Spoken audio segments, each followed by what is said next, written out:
Okay. The one thing, I think I sent you guys. Oh no, I didn't. So I uploaded this morning to YouTube the recording from yesterday. So at the end of today, I'll send you either tonight or tomorrow morning, just depending on how tired I am at the end of the workshop. I'll either send you the other, the link from yesterday, and then tomorrow, the next day, I'll send you the link from today. Okay. And it's just one. I didn't stop the recording, so it's the entire 3-hour session.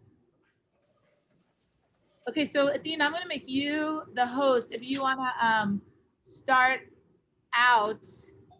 Yeah, so I kind of did the same thing like I did yesterday. I put together like a quick little slideshow just kind of showing. Wait, hold on, make yourself, you're the host, so pin yourself. We're recording now, so pin yourself and screen share. You're the host. Hang on one second. How do I pin myself? Oh, here. Yeah, the drop down, 3 little buttons, it says, and then you, yep. Okay. There you go, perfect. One second, I put together a little presentation. I thought we would start, I can kind of show you my waxing and my incising and my painting process, kind of like start to finish, to kind of give you an idea of like the overview what we're gonna try to do today. And then when we're actually working in real time, hopefully it'll make a little bit more sense because you'll know what we're aiming for in the very end. And so let me just pull that up right here.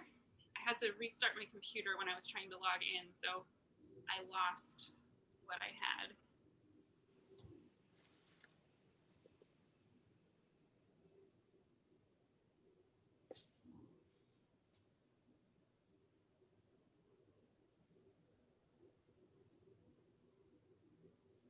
Okay, so I think I can share my screen. Okay, can you guys see that? Hi, Anne. Yes, she sent out a new link. Oh, is that Ann? Is that Ann? I'll send it over to you. Okay. Okay. Wait, I'll send it to Ann, Candace. Oh, you'll send it to her? Okay. Thanks. Yeah, I'm on it. Thank you. You're welcome. Aw, you guys are so nice. Oh wait, now I'm not getting it.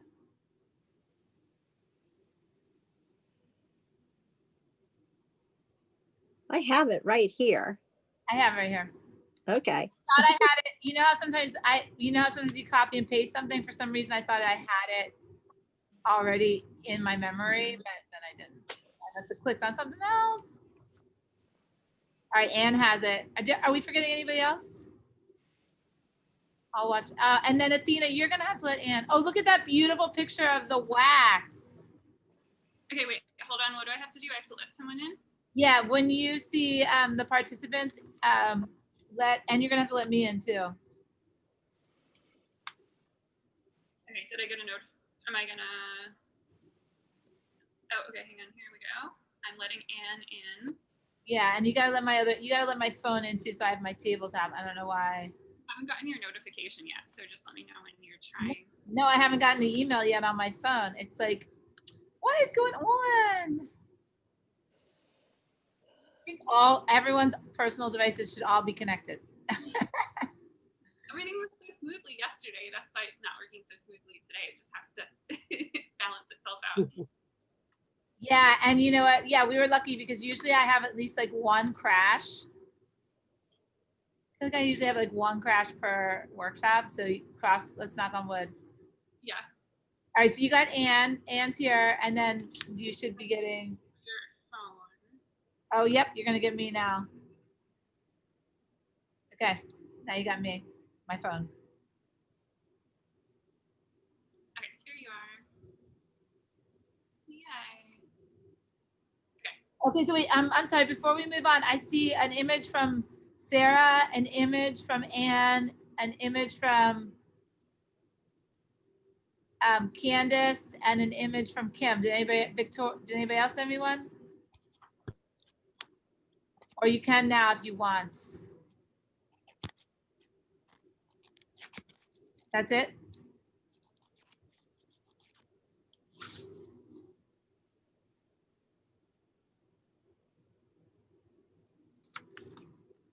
Okay. ahead, Athena. Alrighty. Oops, let me go back. So I work just with the Encaustic Medium. So I usually get mine from RNF, but Encaustic always makes it too. But I'm basically just getting the purified beeswax with the Damar resin. And then I have a really sort of simple setup, just a hot plate or a skillet, an old pot that I got from like Goodwill. Really simple. So the first step that I do, the collages that we made yesterday, I usually let mine dry overnight just to make sure that the glue is on nice and secure. Then I go over the surface with some sandpaper. I basically just want to rough up all of my papers to make sure that they're nice and matte, and I'm getting off some excess glue if there was any sort of around the edges that kind of dried shiny. Usually the PVA glue is great and I don't have any problems, but I like to kind of just sand my surface to give myself a good medium for the wax to absorb into. I always keep my heat gun on hand. Up here in Vermont, in the winter, it's very cold, so I'll often sort of just do a little pass over on my panel with the heat gun to warm it up a little bit before I start to apply my wax. You can use a torch. I think, Leah, you use a torch, right? Or a little bit of both? I love my torch. Yeah. I actually, the only time I use the heat gun now is if I'm, wanting to fuse, but really wanting to be super cautious about not getting rid of any texture. So I feel like the heat gun's heat is so much less than the torch.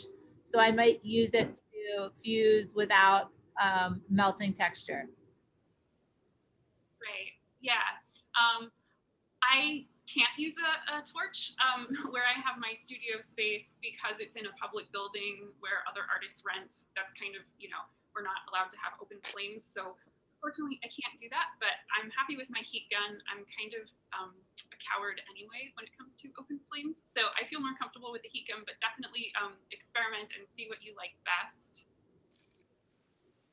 So I use just a simple brush on process. I like that I have a lot of control by brushing the wax on, and I can also create some good textures. I basically, for my first layer, I'm looking to just cover the entire surface as smooth and evenly as possible. You always want to fuse.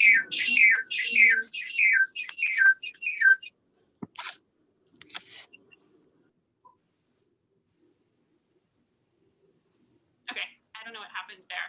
Here's a quick little video showing you the first layer of wax, and then you're always going to go over it with either your heat gun or your torch before you apply the next layer.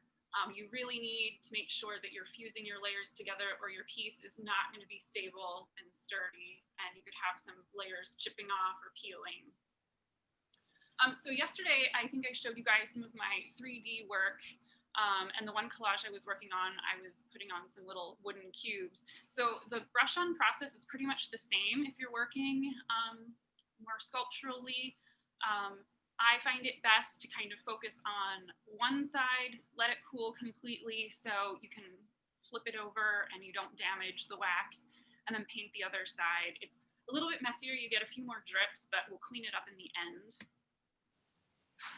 So I always wait until my surface has cooled completely, because the next step, I'm going to use a razor blade, basically just from your hardware store, look in the painting department. I use this to scrape down all of the texture and also to remove any excess wax.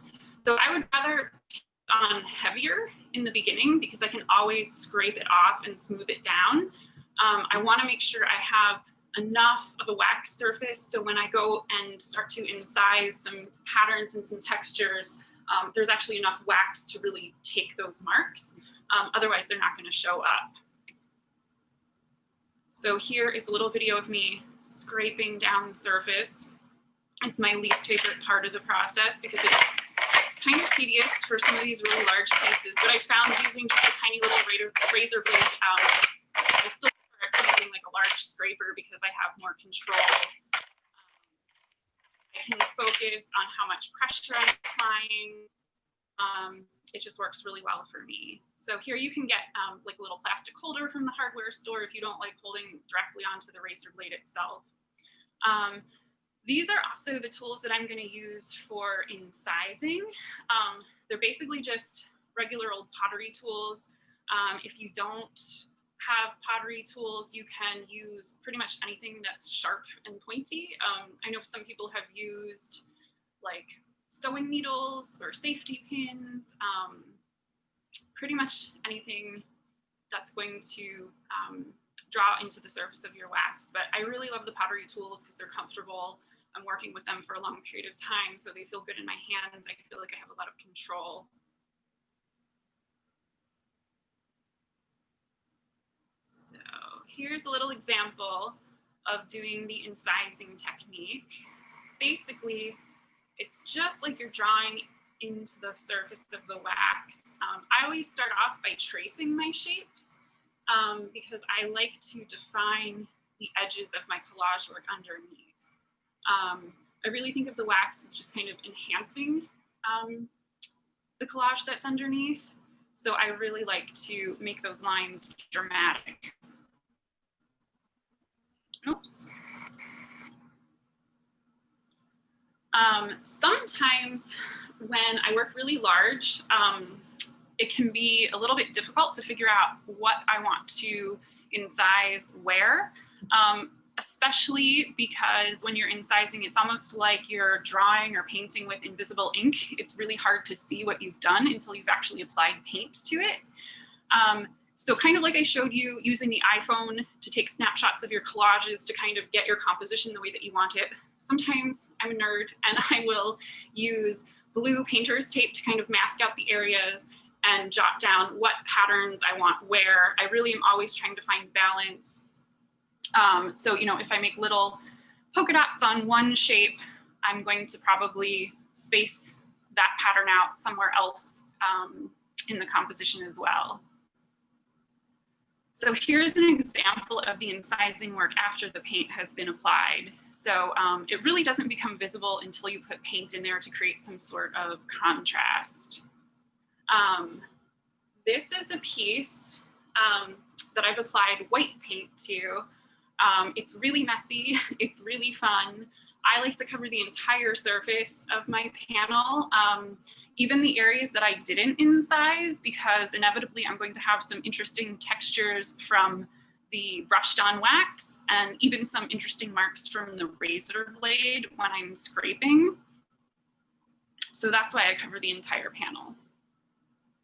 So here's a close-up shot on the left. You can see the paint is starting to go into those little areas that I incised. And then on the right, I was starting to wipe it off. And that's where I think the magic really starts to happen and you can see what you've actually created.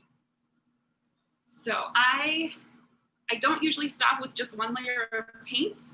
I like contrasting colors. So I will go back and often apply a layer of black paint to my light areas. And white paint to my dark areas, so I have nice contrast. So here I went back, I wiped off all of the white paint, and I went back and I painted a layer of black paint over top. Again, you can mask things off with your blue painter's tape, or you can just freehand it. So here's a piece that I started to clean up, but it takes a long time to really get all of the paint off. And I use, because I'm using acrylic, because I'm trying to take it all off of the surface of my panel, I use rubbing alcohol or isopropyl alcohol, something you would find like in your first aid kit. It really takes the paint off well and it smooths the surface of the wax really nicely too. So it's a process of kind of going back and forth, applying paint, taking paint off, applying more paint, taking paint off. I will go back sometimes and do little accent colors, like here in this piece, I wanted some little pops of orange so it wasn't too monotonous with just the black paint. And here's another shot on the left, the white paint, and then it's cleaned off of that black area. And detail shot. So in addition to just using the alcohol to wipe off the surface, I like to go back again and scrape it clean with a razor blade. When you do the incising work, you'll inevitably have textures where you are carving into the wax. And once I have the paint applied, I kind of like to smooth that all completely. So I have a nice surface texture. You don't have to do it, but I enjoy having that smooth surface texture. And it also helps to scrape off any like residue paint that might not have come off when I wipe it off with the paper towel and the alcohol. And again, just another shot, I'm doing a second layer of paint. And this is the scraping off process.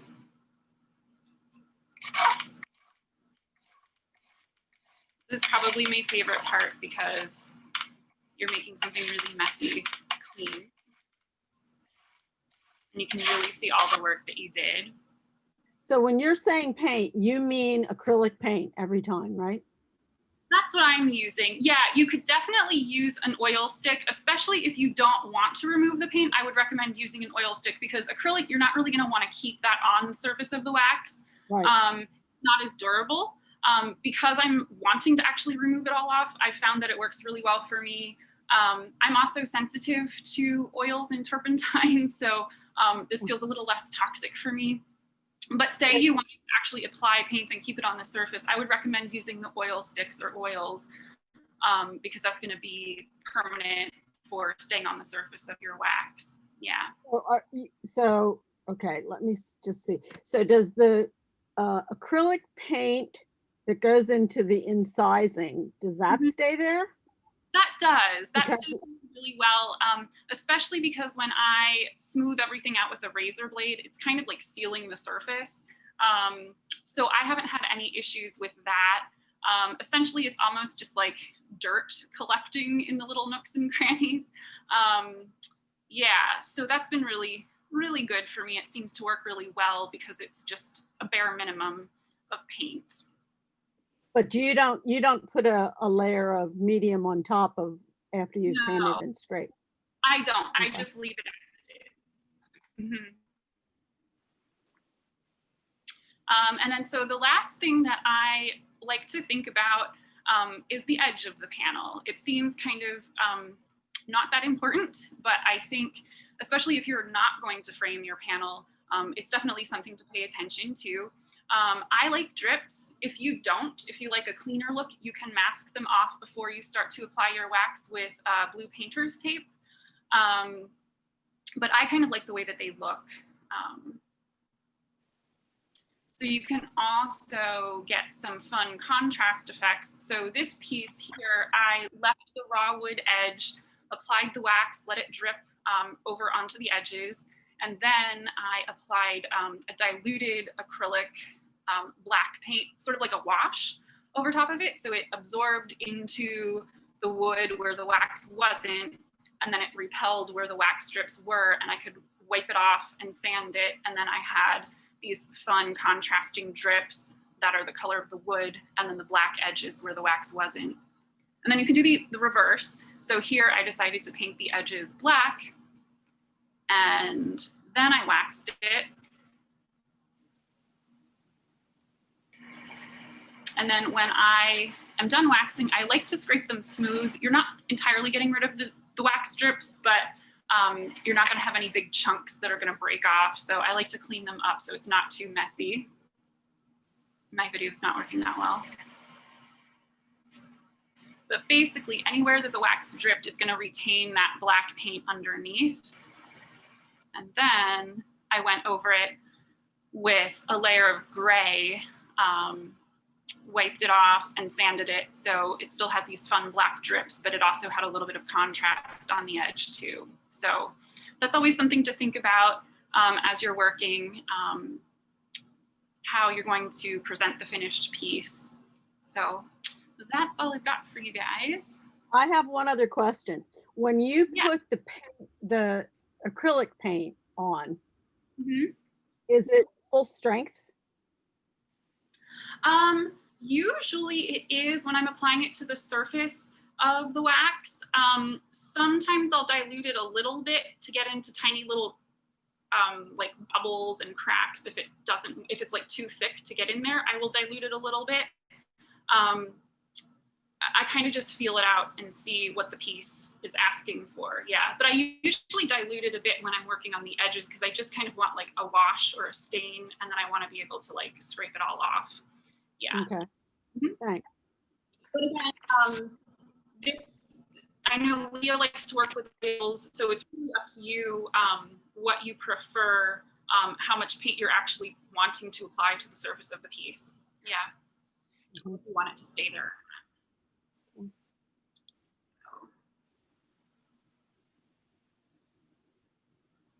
How's it going, Leah? Were you able to get those collage samples?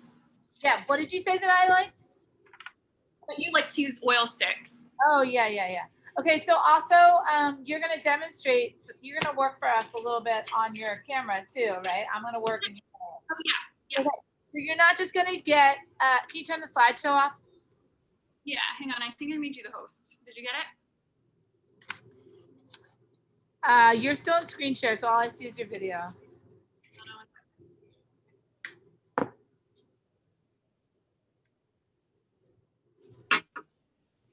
Oh, I'm the host now? Yeah.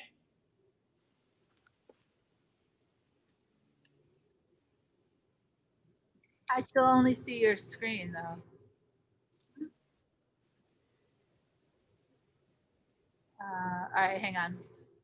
Okay. So thanks, Athena. That was really beautiful. I love your little slideshows. Are you making those in Google Slides? Yeah.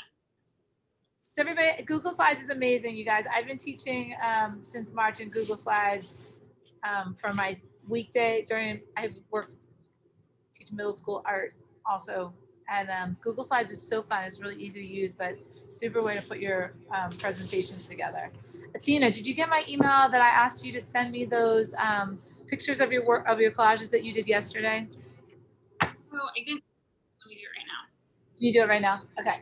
So that was lovely. I think Athena will go back and show us those steps too that she did that you saw. And I know a lot of people have probably heard from studying encaustics that they always say don't use acrylic, right? So what they're really trying to say, and I think we talked about this a little bit yesterday, is that you don't use acrylic in between layers of encaustic. Okay, so there's a big difference between in between the layers, like, so back to the peanut butter and jelly sandwich, there's a big difference of like, you know, in between the two pieces of bread than just on the surface, right? And so just on the surface really doesn't do anything to the stability of the wax or the collage, right? So you're really just putting a top coat on. And if you are working in an inside area or you have any sensitivities to oils, that's a great way to work. And also get some really nice colors and show off your incising, right? So that's what she was using it for. And we'll go over all those techniques today. So top coating, incising, right? And kind of tweaking the surface, changing the color. And you had a question? Yeah, well, I have a comment because I make deli papers. Jelly papers or deli papers? Deli papers. Okay. And I put a lot of different stencils on it with the cheap kind of paint, Michaels. Yeah. And it's really thin, super, super thin. So after it dries, I've actually put that on a substrate, on a wood substrate, Yeah. and then painted wax over it, and it takes fine. Yeah. On like Really super thin though. Oh, I'm a huge fan of mixing media. I mean, and I've taught a lot of classes on painting the photos before you add the wax. So it's just sort of another way that you can kind of keep it interesting. So you could be hand painting the photos with watercolors, acrylics, any of those water-based mediums as far as I'm concerned, and then putting wax on top of them. Mhm. you know, Athena too, like you need to understand that her wax layers are very thin and almost more as like a surface like finisher, that she's able to incise and get the patterns that she wants. She's not really like building up layers, except when she maybe uses more wax to build her three-dimensional pieces. Mhm. And I mean, technically you can still put acrylic on the top, and we could talk about that. I mean, we could literally just do like, I like to also use tar, and I like to use pigment sticks, and I've also been known to use acrylic. If I'm going to use acrylic, I tend to want to use black, and I'll put it on really thick, and I actually don't use alcohol, I use Windex. So it's a really, really cool, super gritty kind of, it looks like all the art was kind of covered with tar, and then you somehow dissolve the tar and you get like back to the image, but you have like some really beautiful skid marks or black areas that kind of make it, you know, like that little grungy, like we can think about genres of art or art papers. And I think it looks really cool with the black acrylic over the surface of the wax, and it kind of shows off any texture that the wax gave you. So, you know, when Athena and I are teaching you techniques throughout the weekend, you could kind of say, we used to talk about something in photography called equivalent exposures. Does anybody know what an equivalent exposure is? Okay, so in photography, an equivalent exposure is when you take the same, you basically create the same value of light for a photograph, but you you create two completely different looking photographs. So that means that the f-stop and the shutter speed are different. So that f-stop and shutter speed control motion and blur, but the value of the exposure is the same. So it's like the same amount of light gets in, it's the same exact picture, yet the picture looks totally different because of those factors, the f-stop and shutter speed. One is more blurry because it's either shallow depth of field, and maybe one is more blurry because of motion. Okay, so I feel like once we get the collage, we put that layer of wax on there, then anything we do to kind of hand paint it is a type of equivalent exposure because we're looking for the same look, yet the results are like going to be different. And the process is different, right? So working with acrylics and incising is way different than working with pigment sticks or tar. Okay, and then you can kind of figure out really the one that works best for you. And that's what I love about doing a workshop like this, where I'm collaborating with somebody who does it slightly different. And I did this before when I worked with, you know, Marcy, and we have a lot of similarities in our work, but we also have a lot of differences that we do throughout the process, which just make us each our own artists and our work, you know, individual to us. And nothing is wrong. Like it's just an individual choice. And I think it's nice to know that there's more than one way to achieve a look, and you can pick what works best for you. I'd love to see your deli papers. I also use, I think you're talking about this type of paper, but I don't know. When I think of deli paper, I'm thinking about this. Is this what you're talking about? Mine is thinner than that, and it's not folded. It's not what? It's not folded, and it's thinner. Oh, nice. So this is actually a really fun paper to work with and to collage with. And this is just dry waxed paper, but it could be an amazing, and I could put Encaustic Gesso stencils on this. I could do jelly plate printing on this. I could trace areas of my photo. I could trace other references of art and then use it as a collage medium, right? And then you can see if I put wax on this,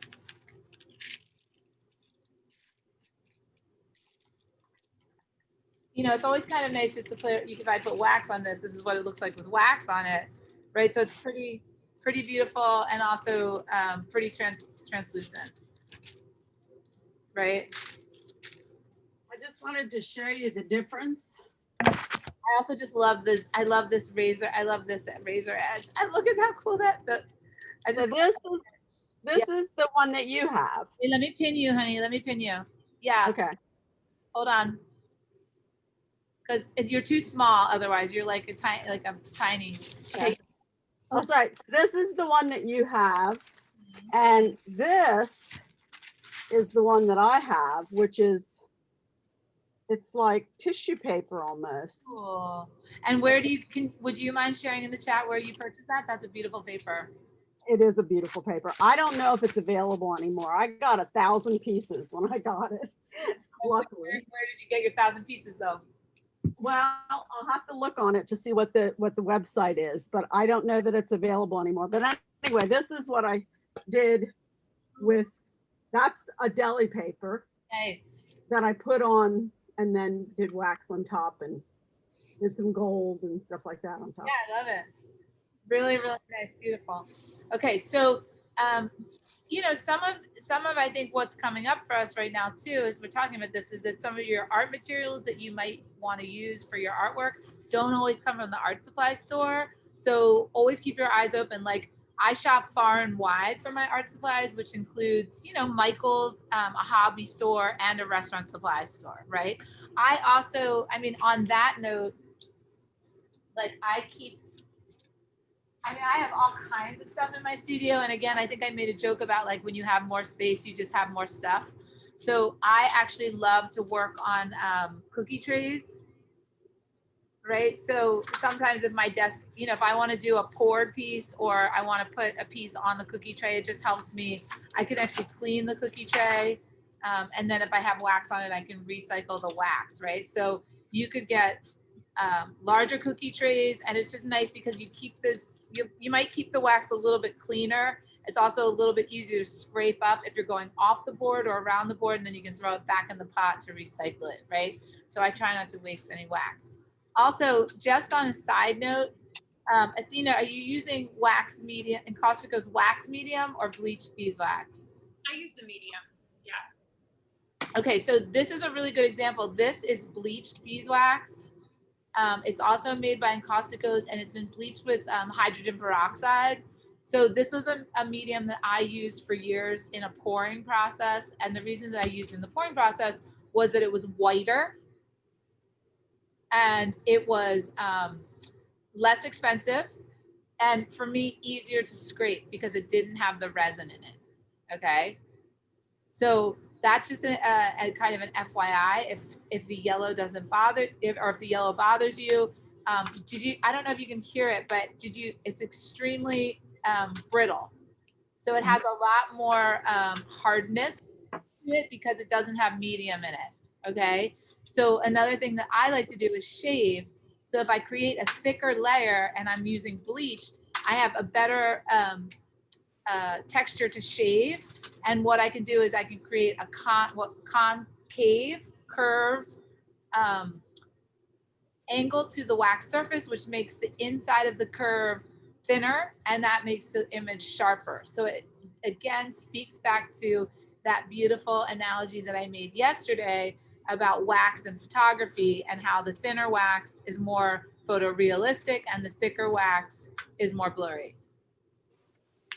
I just I put it on the chat exactly what it is. Okay. Yeah, but I also just looked it up on my iPad, and it is available. Oh, that's great. Thank you so much for sharing. And that's, you know, one of the reasons why it's nice to put a bunch of artists together in a workshop so that we can share references and resources. I'm going to go ahead and do the screen share, and I'm going to show everybody's collages from yesterday. And Athena, did you email me? Yeah. Did you get them? Where did you email me? I think that's maybe your AOL. Okay. I think that's the main email I have for you. That's totally fine. I do have 2. I actually have more than 2. Yeah, and some of them don't get checked regularly, but it's all good. All right, so I just thought it'd be cool. Did anybody else want to send me anything?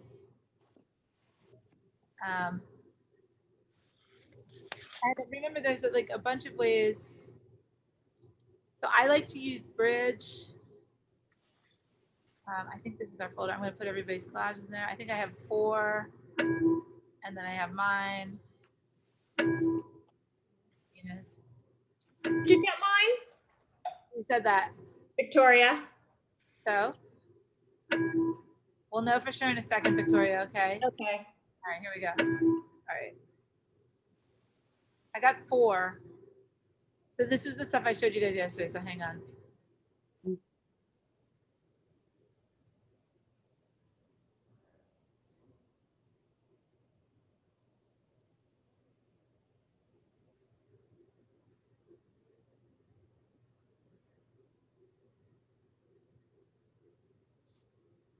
Okay, so this is Anne's. Self-criticism. You're There's not enough white space. so you just picked a lot of dark colors to work with. So yeah, the only really light space is that tiny little triangle. I mean, Yep. it just sort of speaks to your artistic choices. Um, and it'll be interesting to see how the wax. So my issues with wax is that when it goes over something dark, I feel like it forces me to make that dark thing dark Mhm. because it's sort of the only way I can kind of like fight the contrast. But I really like the way that you use that textured. I don't know what this blue thing is, but I like those stripes. And I sort of, They were shutters. They were shutters from a house in Greece. okay, Greece. Okay, that's nice. Excellent. So you were inspired by Athena's connections to Greece too. Yeah. Okay. So yeah, and I think because I brought the corrugated cardboard up too, that might have put a lot of triggers in people's heads about connecting the lines and the ruffles of the corrugation and the contrast of the flowers and the blue. So Yeah. This is flat though. It's not corrugated. no, Not actually corrugated. Mhm. right, no, I know, but it has that. It looks exact. I mean, it's weird Mhm. how too in a photo like you can't really tell as Right. because the top line is light and the dark, next to it, the dark line is dark. So that makes it look three-dimensional. Mhm. Right? So that's a perfect example too of how lights and darks make things look 3D because you really do feel like there's like crevasses and spaces in there. So I kind of really like this area too of this flower. So one of the things that I might do to this, and we can talk about this today, is I might start to enhance the photograph by using some sandpaper and also maybe some encaustic gesso. Okay. I also noticed that your lines, for the most part, are not vertical, especially because you have that diagonal floral piece. So I see like more triangles in your work than I do rectangles or squares. Right. I tend towards that. Yeah, beautiful. So I tend towards curved lines and you tend towards triangles. So that's like an amazing thing to sort of start to recognize in your work and your composition. And I think it's beautiful and I think it will look great with wax. I mean, I feel like because you use such a strong blue and purple color palette that you're going to need to continue down that path in blue and purple. I think that's your best bet, right? Yep. And that's totally fine. I do think that our initial color palette, unless it's like white or gray, that kind of dictates where we're going to go with it. And even when Athena did hers, and for the most part, her color palettes were fairly light, she did use black, and she's probably not going to like change her mind on that black. Like if she put it in there, she's going to use it again as Mhm. black later, right? Yeah, I'll usually use the black to then, when I'm incising on those lighter patches that I glued down. So it kind of incorporates the whole thing. I'll have these black squares or shapes, and then I'll have black mark making. So it kind of ties it all together. Mhm. Nice. Yep. And they really pop. Like when you look at your work from far away, the black spaces really go back and they do really describe depth or a missing piece or sort of this like, high and low, forward, foreground and background, right? So they're really, really good. Okay. One thing about working with the colors real quick, Yeah. I found in order for them to stay dark and vivid, I have to shave them really smooth. Because if I have a thick layer of wax, they get really kind of cloudy and gray. So maybe for your piece with those dark blues, you might have to scrape a little bit thinner on those areas if you really want them to shine through. Or you could do the opposite and kind of apply a similar colored paint over top of them if you wanted to try to retain that color. Right. I was also thinking that I would add gold. Ooh, yeah, that would be really beautiful. Mhm. So blue, then wax, then gold. So you kind of have like this blue, foggy blue underneath and then gold on the top.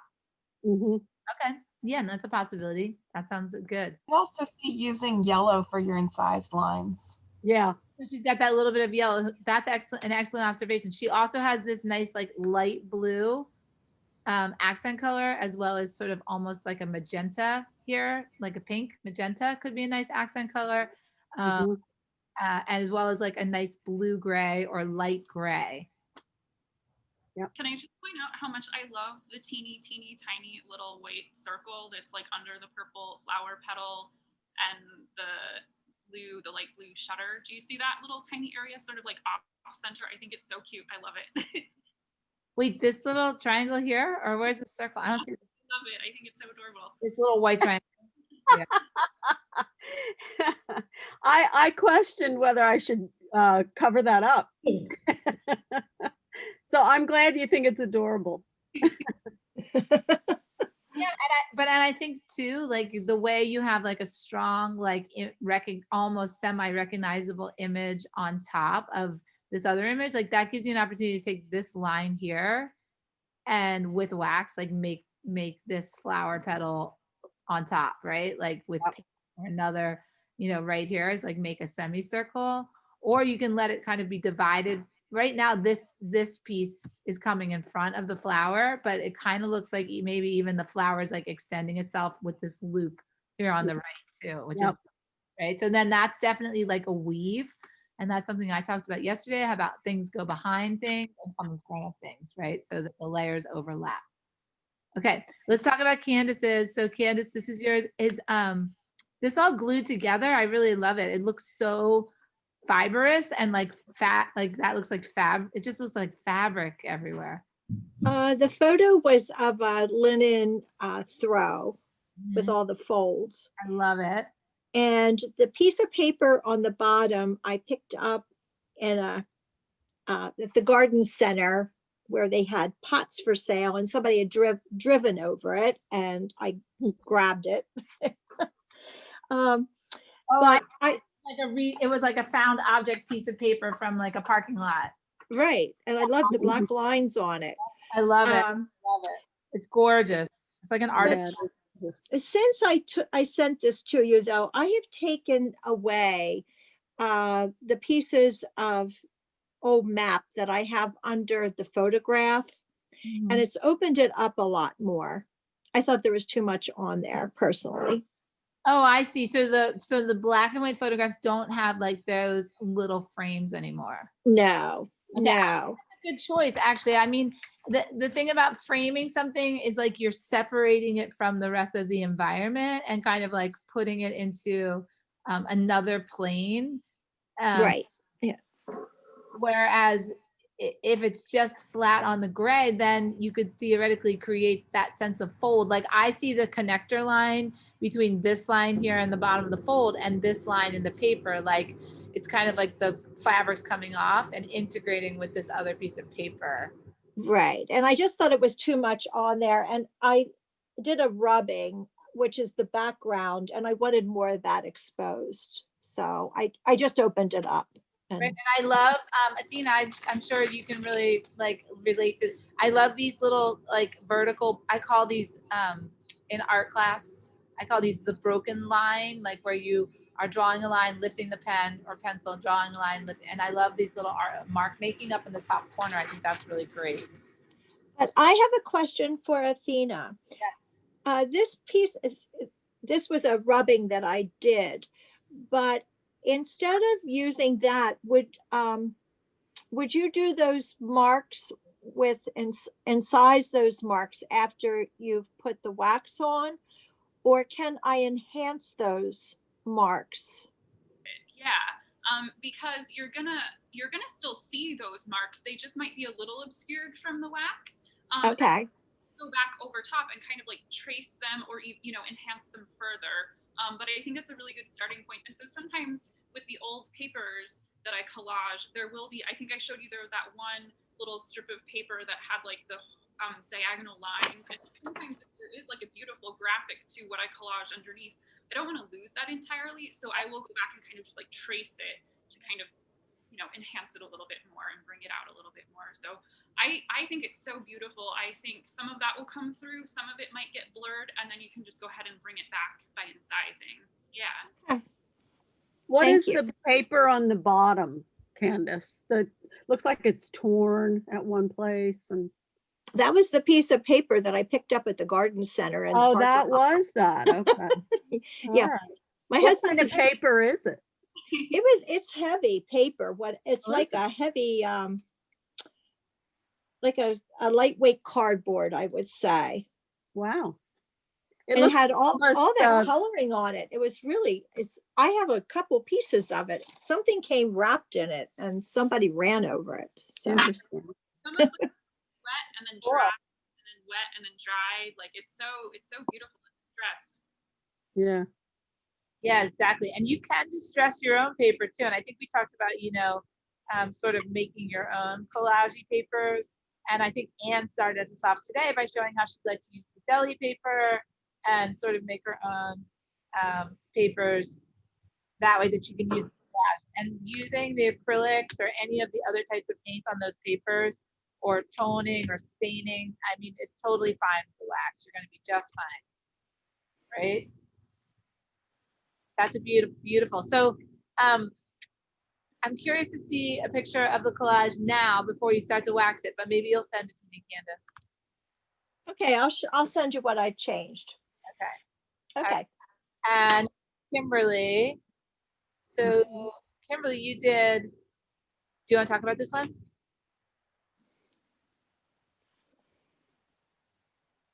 Sorry, I was muted.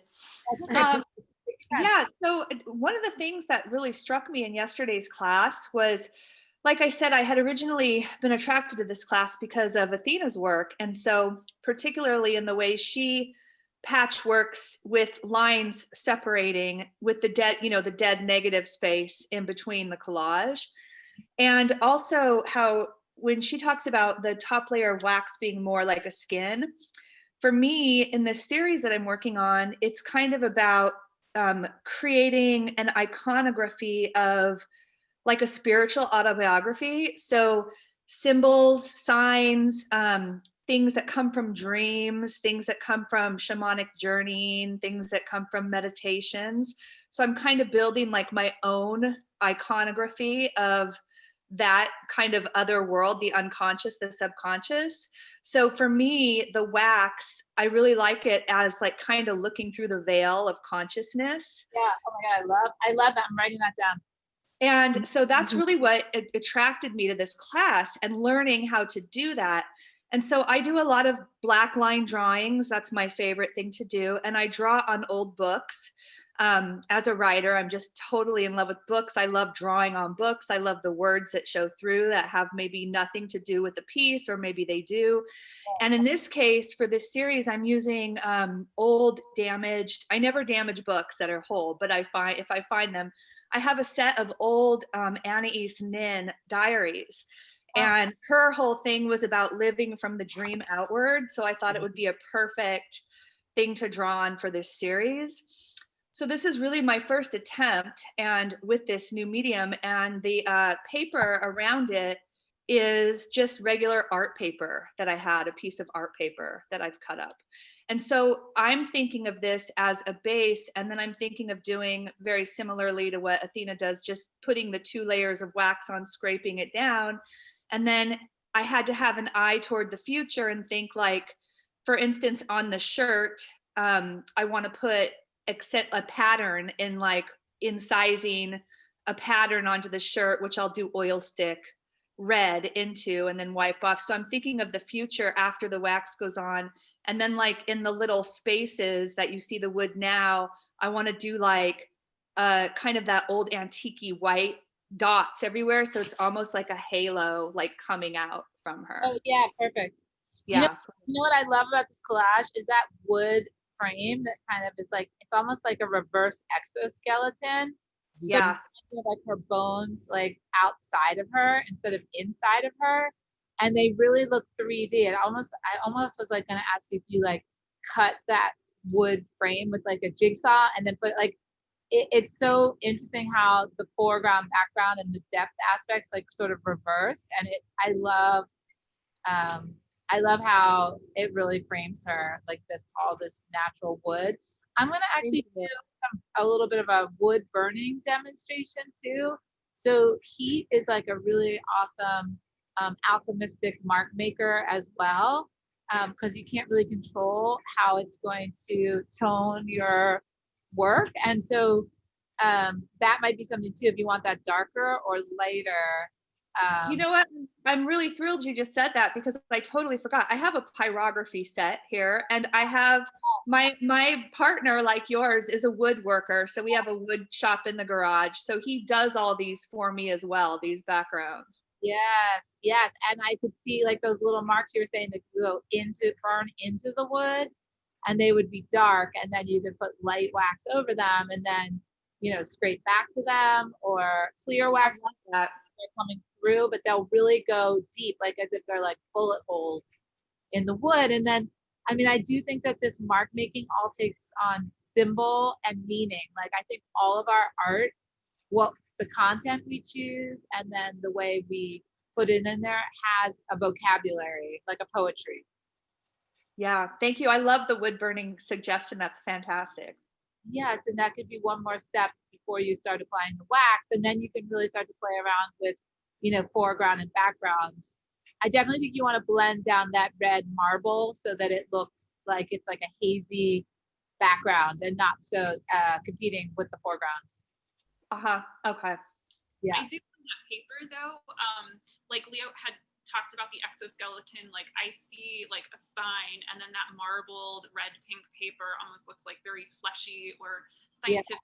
I'm looking at cells through a microscope. So Cells, yeah, it looks like cells. Yeah, totally.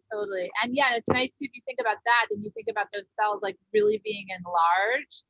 And so it's like makes her like almost feel like reverse of how we are in real life, where like our insides are bigger than our outsides.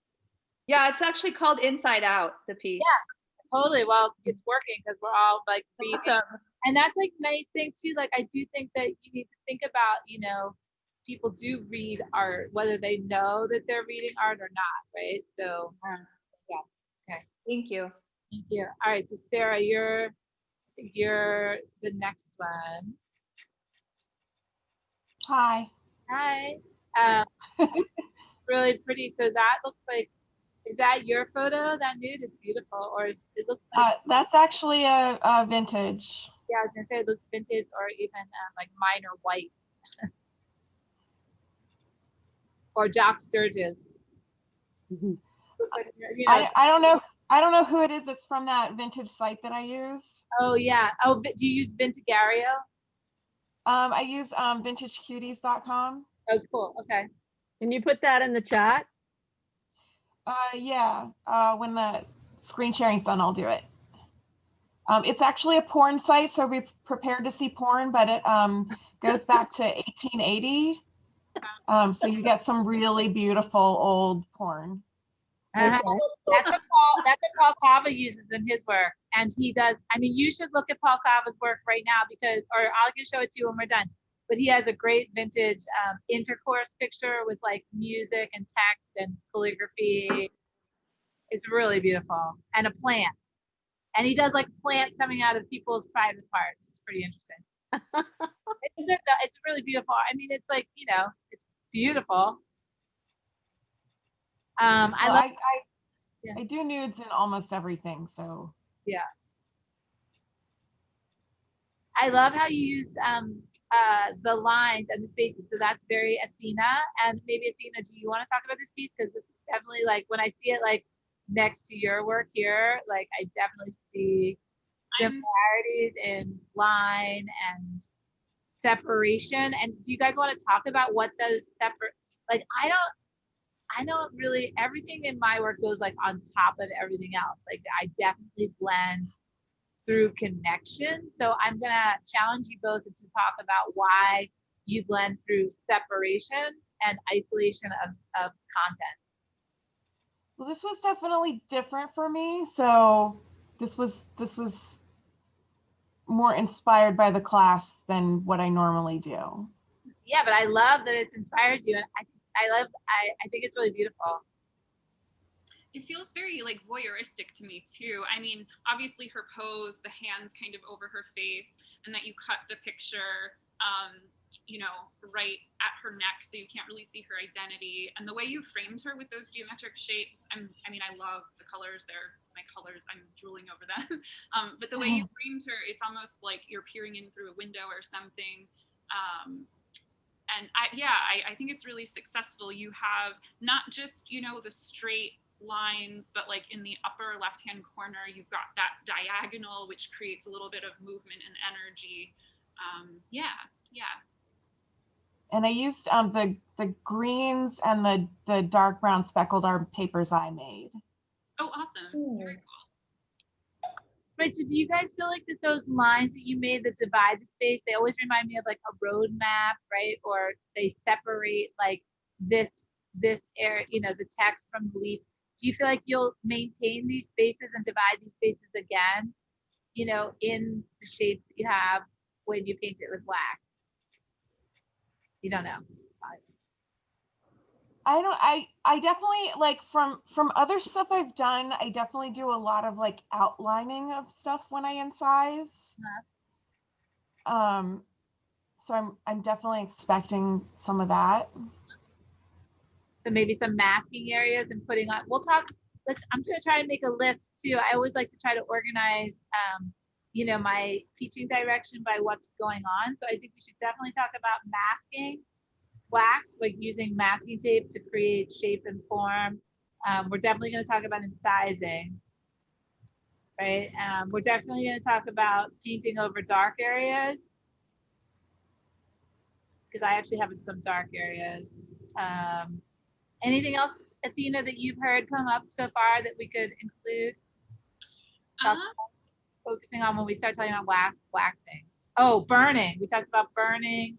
Oh, and then I don't know if you're planning on touching on it, Leah, and this is maybe something that you do more than I do, but I could see it working really well with a few of the pieces that we've seen here, like using bits of old lace or almost like fishnet fabric and painting over it and then removing it to just create, so it's not exactly like incising by drawing it onto the surface of the wax, but you are still kind of creating an interesting surface texture. I think that could be fun to talk about if you have any of that. Lace. Oh, we'll use lace pattern. Okay, that sounds good. I'd like to talk to a little bit about outlining things. I just like the idea of the outline, and I'll show you guys how I use it, and then Athena, we could both kind of give our own renditions on what quote unquote we call the outlining. And also I call it, and I know I call it underpainting. So Athena, I don't really think you do any underpainting. Not really. No, the collage is kind of my. And Sarah, do you want to say anything else about your piece? No, that's okay. Okay, great. Thanks for sharing. So these are Athena's too that she made yesterday. So Athena, you want to say? I knew you want to say anything about that? Sure, I'll touch on it. So the one on the right is the one that we were working on together. And the one on the left, I had started a few days ago. It was in the little slideshow video, but I finished that up. So yeah, I don't know. Leah, you asked about, you know, the geometric shapes and the rigid lines and sort of what do they mean? And I love to outline those individual pieces of paper and really make them distinct. And I've been thinking, probably since COVID, it's made me think about cities and people living in close corners, and that we're all sort of isolated yet connected. And it does make me think of like city planning or aerial views when you're in an airplane and you're looking down sort of at cities or farmland, just how everything is so interconnected, even if it is separated and isolated. And I like to then create these fun little shapes that sort of break that a little bit. So like on the left, the little black polka dots kind of want to lead you through the piece. And then I will often go back and incise little dots that kind of guide you and lead you from one shape to the next. So they're isolated, but yet there's also a bridge to connect them to. So this, the one piece on the right does have some three-dimensional elements. So I can sort of show you how I approach that with the wax. And then the piece on the left is kind of going to be more straightforward, just a flat surface. Okay, wait, I think Athena, yesterday when you were doing the piece on the right, and you had the three little black dots on it, you didn't have that line on it yet. And I was thinking, at that point, I was thinking, God, I hope she puts a little black line someplace. And you did. Wait, the one on the left with the horizontal, One on the right. the one on The the, one on the right. sliver at the top, that little triangle. Mhm. Yeah, Yep. nice. And you know, that just makes that, it makes that white piece three-dimensional, right? Because that's its side, right? Yeah. Hmm. So yeah, from far away too, the black really makes the shapes 3D. Yeah, and it can kind of add some tension, you know, it feels like they're kind of just wedged in there together. So Right. And from far away, like especially like this one right here, like this one definitely looks like a bridge, and then you can like, you're invited to walk into this space because you know, you're kind of like curious. You're curious to crawl into the dark space. that's a void. It can either be to a good place or maybe a little bit threatening, but it's all up to you and how you want to look at it. Yeah. Right. Well, and I think too, because you have so much that's bright, it's like your eye does want to take you into those dark spaces. Whereas like if you had a lot of dark, you'd be like maybe block you out. But you know, because of all the lightness, which is like, it's hard for the eye to look at a lot of lightness. And usually light is used to, you know, get a viewer to pay attention to something or make it the most important in your work. I think it works the opposite, where you're like, okay, I see, I want to go into those dark spaces. Right, right. Very cool.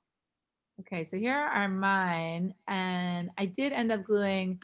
This is sort of something that I like. Is, do you guys see that it's like a wolf? Mm-hmm. Uh-huh. So when I cut things out, I really like this outside line. So this could actually even be like an arm and an elbow and like a weird hand. This is a shoulder, and then you guys were seeing a figure. It could be a wolf down here. So this was a flower or something. This was this piece on the right. So do you see how I used the sort of cutout piece, and then the pot? So positive and negative is definitely a big theme in my work. Also background, foreground, so things that go under and things that go over. And then I do quite a bit of drawing on my photos and mark making. So like, hence like, and I use Sharpies, different size Sharpies, pens or pencils, or even charcoal. And I like to do little dots or numbers. Sometimes I even like to write in the work, or use the penmanship from the station. And look, I have like this little number here. So those are the two. I had one more too, but I don't know. Oh, did I? Oh yeah. Oh, also, so these two, I took the photos of both, and I couldn't decide if I like the flowers higher or lower. And I chose lower and I glued it. But then last night when I was looking at my pictures before, like later, I was kind of like the higher one. I really don't think I can pull it off and change it. So we're just going to have to go with the one on the right. I was like, maybe I like it better over there, but I don't know. I like it fine both places.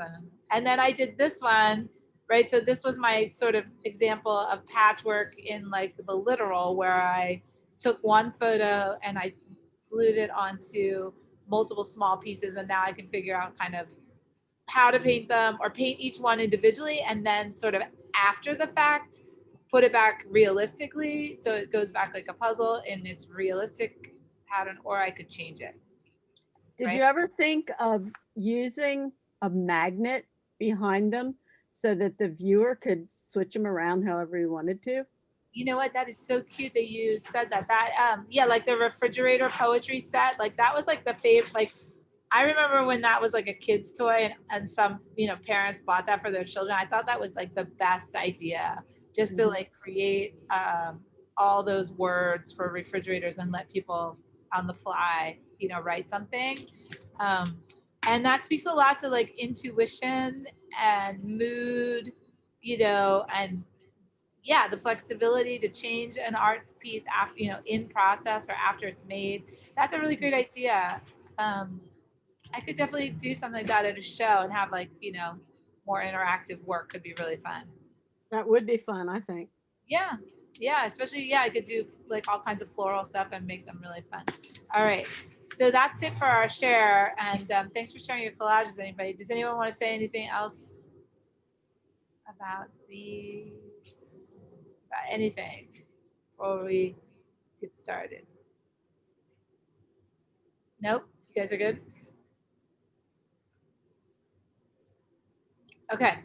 So I'm going to take it off share. And so Athena, you want to go first? You want to wax? Or did you already, you didn't already wax your collages, did you? No. Okay, so we could both put our wax layers on.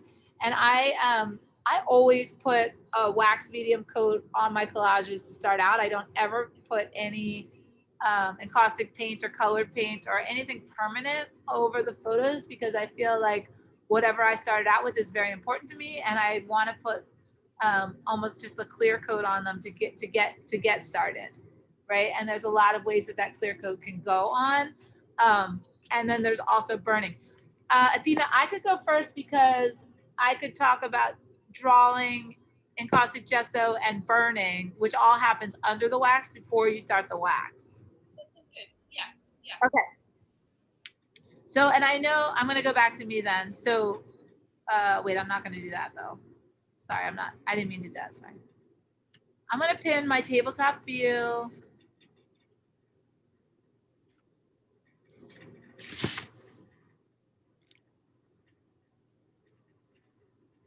All right. So, is my tabletop the biggest one? Yes. I'm gonna go wider. I'm just gonna go pretty wide. Are you guys okay with that? Mm-hmm. That way I won't feel like I'm gonna fall out of the frame. And it's okay. So I'm gonna use my torch, and I'm gonna use encaustic gesso, and I have my palette here. This one is sort of on. I don't know, but this one's really on, and it's just taking forever. So I use aluminum trays, like loaf pans, to keep my wax in, and I also keep my brushes in what I call a mud pot, meaning that like when I warm my brushes up, I put them in a pot with what I call dirty wax, and I go from the dirty wax to the clean wax. Okay, so I like to do a couple things routinely after I make the collages. One is draw with black. Okay, so I have a black Sharpie. I might also use a black woody crayon, and I might also use a pencil or charcoal. You could also use watercolor. These are four pastel. But so again, I'm not thinking about color. I could think about color but I'm just, for example, I just kicked my leg. Sorry. I'm just gonna think about black. All right. So when I say I'm gonna paint with black, it means I'm gonna create some contrast to my black and white. So right, I can go into the form of the flowers and give it an outline, right? So I just am making these 2 dimensions of black and white pop. And I'm also just kind of interested in, especially with the florals, I think that the outside line of the botanicals is really beautiful. So I call it muscle memory, but it's also like familiarization. So I like to become intimate with my artwork and my photos and sort of my hand. So I rely on muscle memory and the connection of my hand and eye equally. Okay. So in a way, the tracing of the photos gives me a little bit of direct contact with how they move and the shapes and forms actually in the photo. So I find it very relaxing and intimate and a way for us to connect. So, and I also I love lace. So the idea of lace, right, is that you had a piece of fabric, right? And then somebody picked a pattern and cut out the spaces. So I think about these photos being a piece of lace, right? And so I'm making the cutout space darker and going back. I don't know if you can see it, but I think you can, I did a bunch of little dots, right? So I know Athena likes the dots. I also love the dots. Look, and here's my lace. So I could go into my lace, right? And even if I think maybe the lace is too bright, I could also add some dots. Now, Are you planning on attaching those 6 to something? Yeah, but not until later, because I Okay. haven't really figured out on their order yet. So I'm letting that stay pretty ambiguous for now.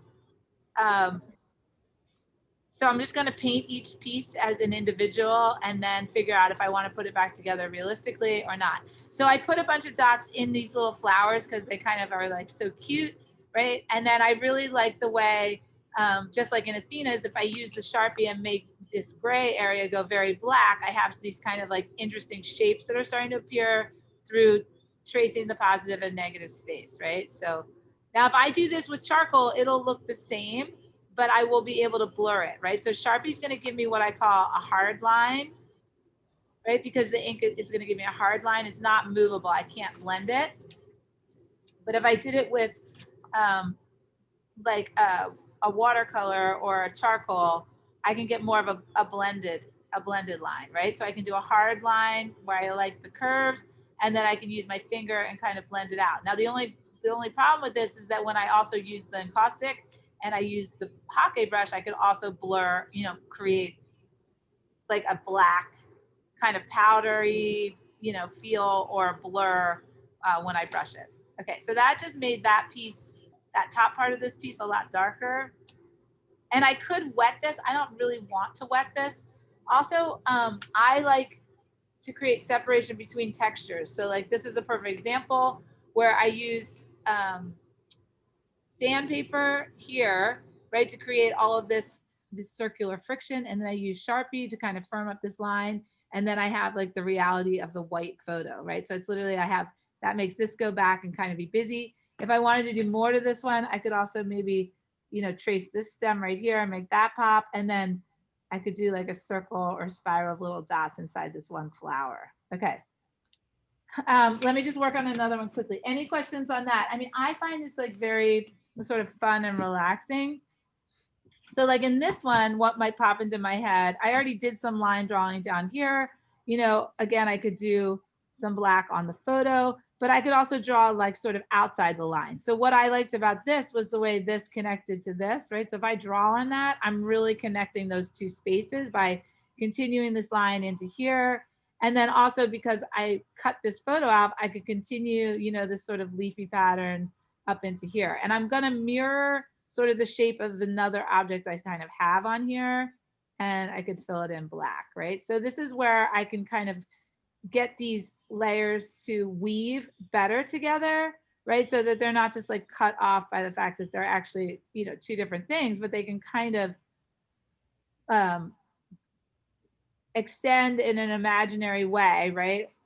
Over onto this, right? So this is like a perfect example where I went up out of the photo and continued here. Like I could do one here, right? So now, I can create these shapes, and you can see that my shape that I'm creating for the most part, because I'm doing leaves, and this is probably like, I would say the crescent moon is like my favorite thing. So like a lot of the shapes you'll see in my work are like the banana. They're gonna look like that, right? Banana. Okay.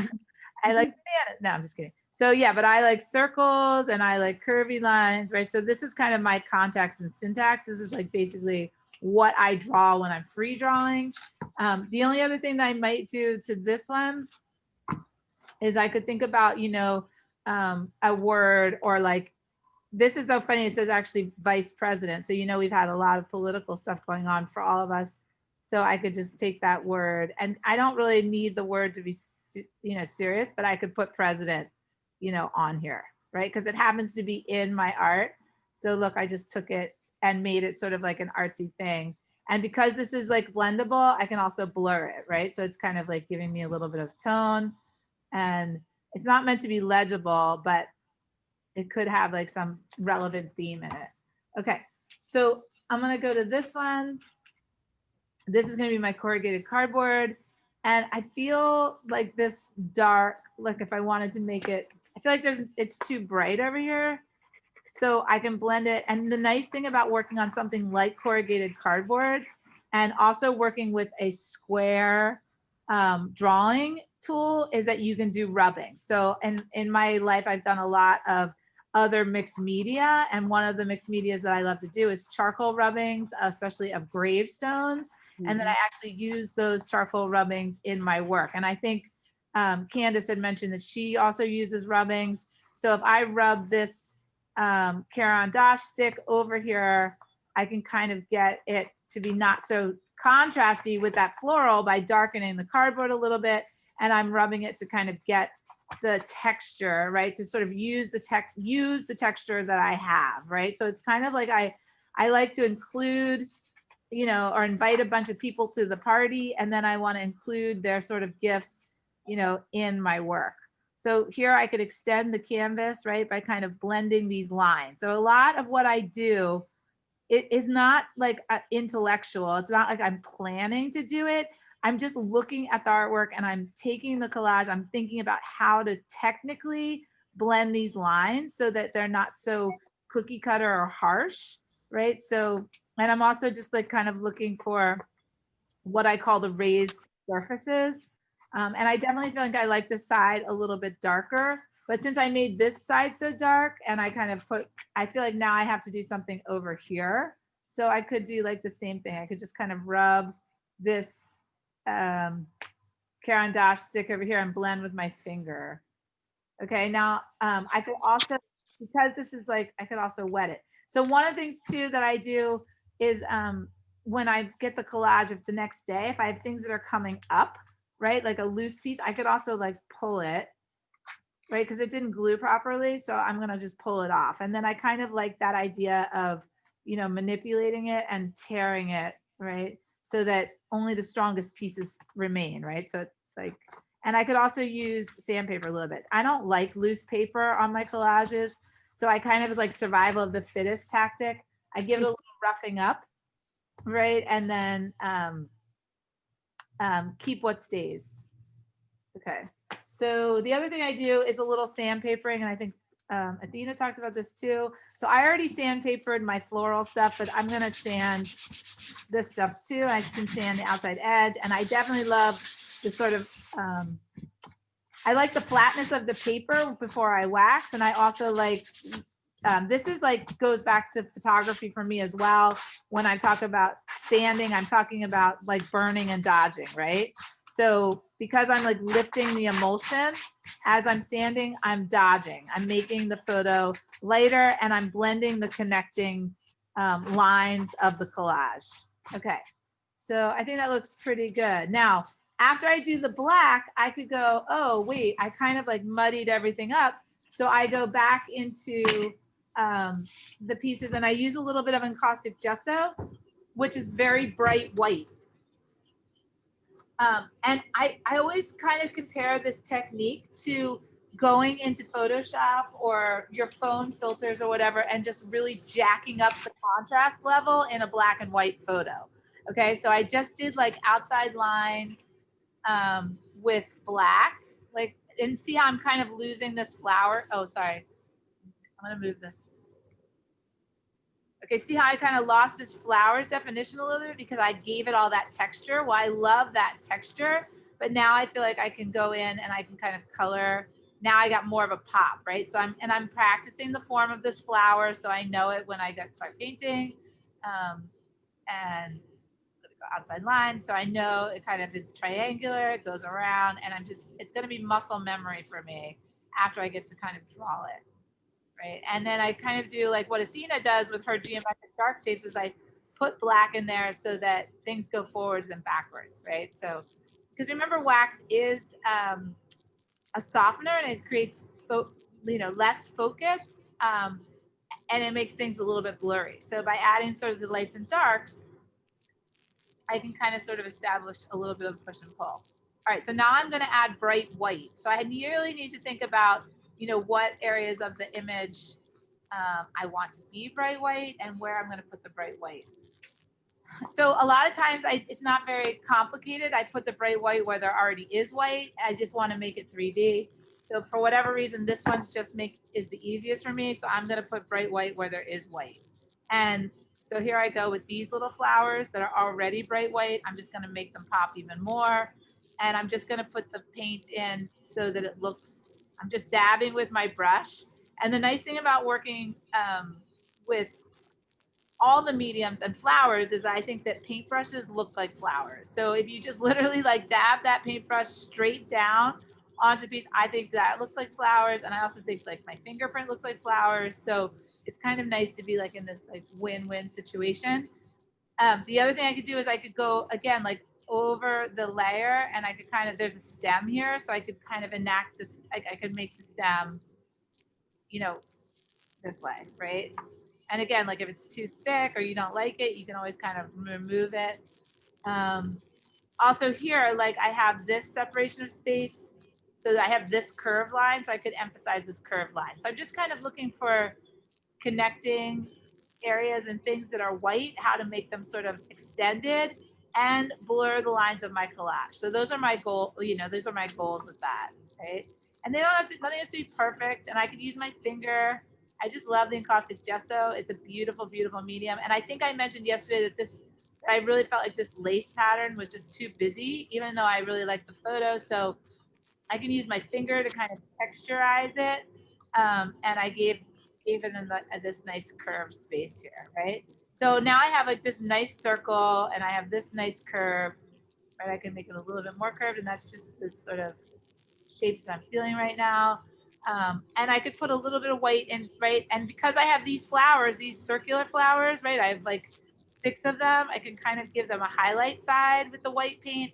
And then look, I can also extend those white flowers outside of just the photo by making them. You see how I'm like, so I'm extending this whole flower bunch by making it over here. Okay, so that's kind of just how I elaborate the stories and sort of what's going through my mind and how I use the Encaustic Gesso and the black. All right, so I think that's enough for that one. So I could do the same for this one. Like I know I really kind of muddied this flower up, so I could kind of go in and add a little, right?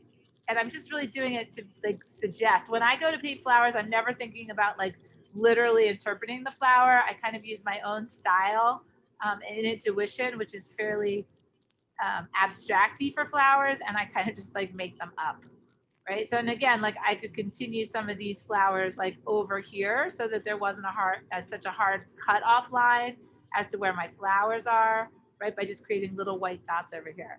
And then I could also, you know, even like paint another flower over here, right? So I could just kind of add, it could be like coming this way. And who knows if I'll even keep it or see it later, but it just kind of gives me that idea, and it looks a little similar to the flowers I have over there. And I'm doing this mostly from muscle memory because I already traced the flowers. So I know what they look like because I went around their outside line shape and now I'm copying them on the other side. So I think that's nice because now it's not so like constantly isolated, but it's kind of like it's spread out. And I think that this painted flower here is really nice, how it kind of went across the canvas and like incorporated. It kind of made these more inclusive.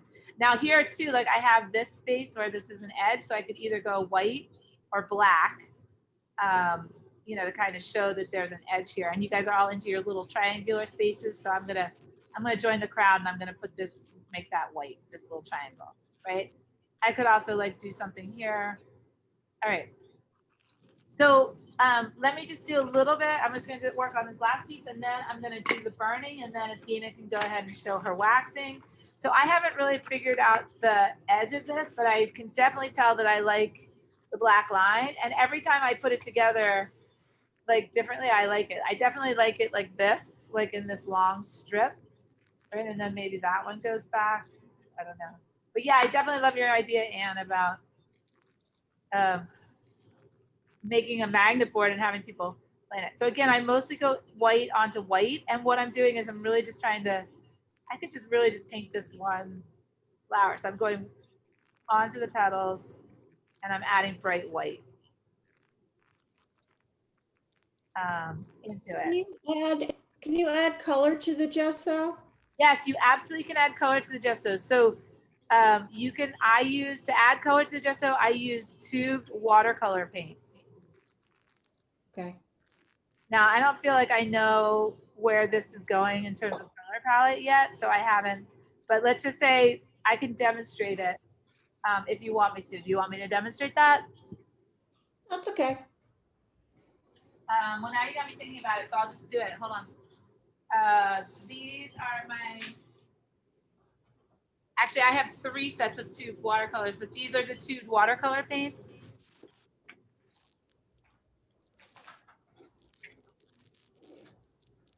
I'm just looking for that. Sorry, I'm looking for, oh, here. So this is the same aluminum tray. That's, do you see the color in here? This is, Mhm. that's from this. So you take the Encaustic Gesso, and then you take the watercolor. Yeah, it's basically like staining your gesso, right? Or tinting your gesso. So you just mix those two together. Right? Mhm. Okay, so I could now, so I could put it, you know, like I was putting the gesso on.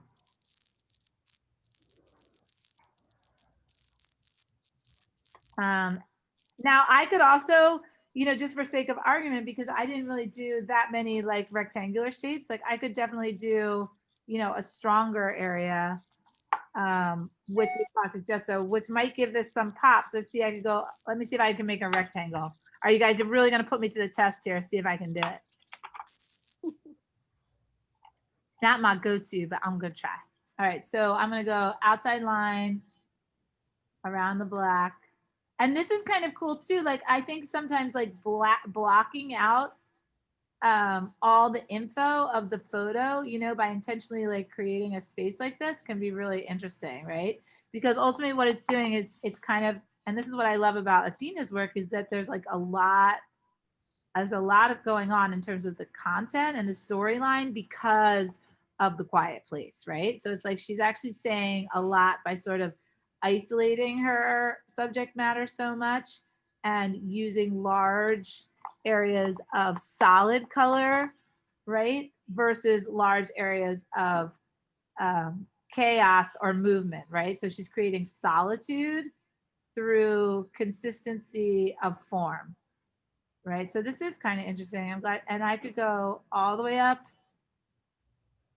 Now, if I really wanted to make this a straight line, I would probably go for masking tape, which I think we're going to talk about too today. So I don't, if I, or I could have used, I mean, I probably can't paint with a ruler. So I always think that painting and masking tape is the best. So I can take the masking tape and I always dirty the tape up. So, right, like, so put it on something. This is actually cloth tape. This is actually really good. So put it on, some, right? So if I do this, then I'm going to be able to get a straight line, right? Because I don't think I can, I don't know, maybe other people can paint a straight line, but I can't. So, but if I put this tape here, and also like you could, you know, tone this area by, you know, adding more white or technically adding more color. And, you know, it's interesting too, even within this to have like a variation of brush strokes. And then I can kind of rub it on. I don't want to cover up my dots totally. Okay, and then I can tear this up. So that was better. I got a straighter line, right? Yeah, so this underpainting, I mean, you really can do as much of this as you want or feel comfortable with. I did work for a painter whose name was Jeffrey Long, and Jeffrey's technique involved just starting with geometric shapes. So the base, you know, he basically gessoed his paintings, and then he painted the entire canvases with different colors of pastel geometric shapes, and then everything else that he layered went on top of those geometric shapes, right? So I think that was definitely one of the ideas that I kind of wanted to get across this weekend, is sort of, you know, like Athena does that as her final pieces, but like Athena's work would make great bases or backgrounds, right, for other environments to even go on top of them too, right? So that type of gridding. All right, so I'm really kind of like, and I like how I extended it to its partner, but that doesn't mean that they have to stay together. And if I do like a color theme like that in one of them, I probably would go and add that color to all of them, since they are going together, just so that they would have, you know, some connection, right? So when I do like these little techniques somewhere, it's kind of like I like to sort of spread them out and show them someplace else too. So that it just becomes like a batch, right? So that they're connected. That they have similar shared experiences. Okay, so that's enough of that. But yeah, that's a great question. I'm glad you asked me that, and I'm glad I included it. Okay, so I'm going to put that to the side. All right, now I'm going to do the burning. So with the gesso, what I like to get from the burning is a bubble or a raised form. I also can, again, tone the photographs pretty beautifully by using this intense heat. So they get like almost, they look like they've been solarized, which is like a darkroom technique, which I like. So it kind of gives me an alchemistic, I can burn, oh, my table. I can also burn like the outside edges of the wood. And it's like fogging the paper. You know, I don't know about anybody here, but like I loved, you know, making a perfect print in the darkroom. But then I also really loved making stuff that was, you know, light leaked or kind of messed up or had some sort of, oh, this is going to be dangerous.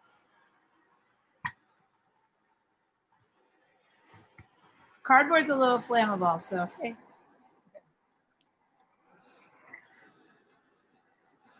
So it definitely helps me like with shading, right?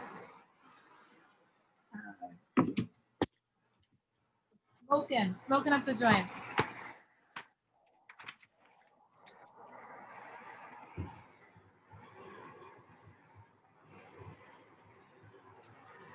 All right, I don't want to do too much more. All right. So I think that's good. Everything's pretty toasty. All right, so that's it. Now I'm ready to wax. So let's get these guys all back together. You can get one good look at them, and I'll take a picture while Athena's doing her demo so you can kind of see all the work together. But that's pretty much what I do. And now I'm ready to wax. So here's everybody. And I think that everything we did added a lot and really transformed them into just being sort of so sterile, and added a lot of dimension and color, and also gave me like, look at this color, it's beautiful, this sort of like softy gray. Can you guys see it close enough? Right, it just really added a lot of dimension to the work. Okay, I'm gonna go back over this one just because I think it's too dark, and add some white into these flowers. But you guys don't have to watch me do that. I'll just do that. And Athena, you can go ahead.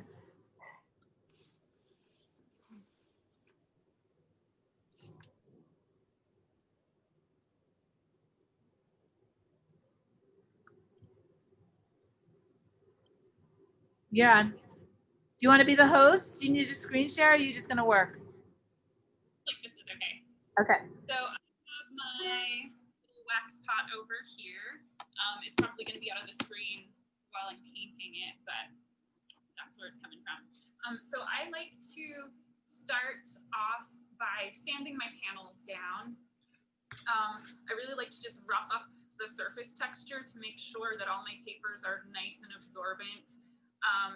It's usually not a problem, but since I'm sometimes using old book pages, you know, sometimes they have like a little bit of a sheen or a gloss coating or something to them. So I just want to make sure I have a nice, even, absorbent surface. And I also like what happens to these papers that I have painted, because as I sand them,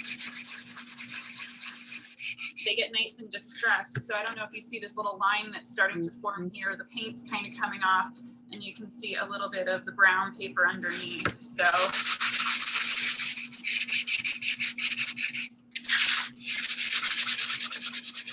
and this is a good time too to see how well you glued.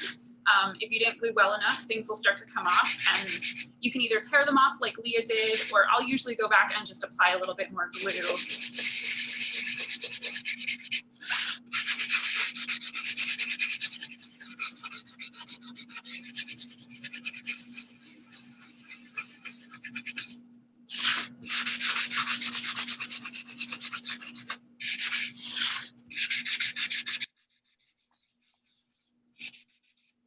I also like to sand my edges. So this one, I painted the edges black. I'll keep them pretty much as they are for now, but I like to sort of bevel my edges a little bit, especially my corners.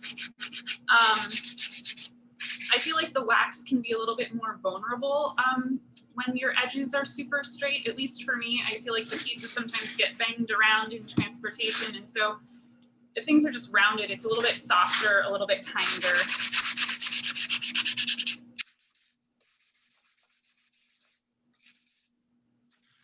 So that's pretty good. It's, you know, you still basically have what you had to start with, but you have a little bit of distress happening here.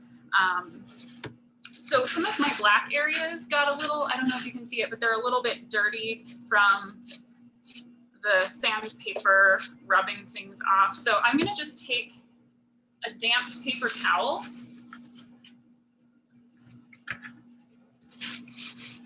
and just wipe over it.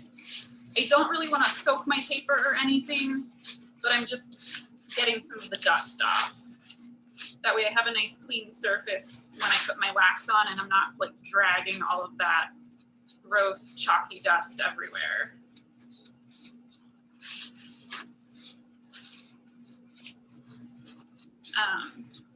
I'll show you the other piece that I was working on yesterday. It's basically the same process except for these little cubes here had very sharp edges. So I was taking sandpaper,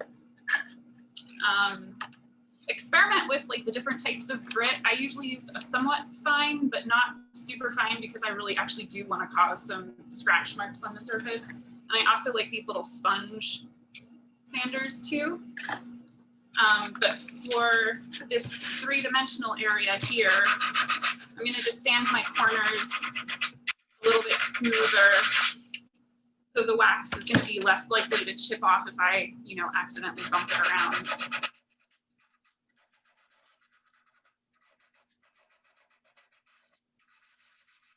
You can sort of see it brings back some of the wood texture underneath. So anyway, after I've done all of that, I'm ready to wax. So I have this little metal cookie sheet here that I like to use. And I genuinely stick to the 2-inch brushes.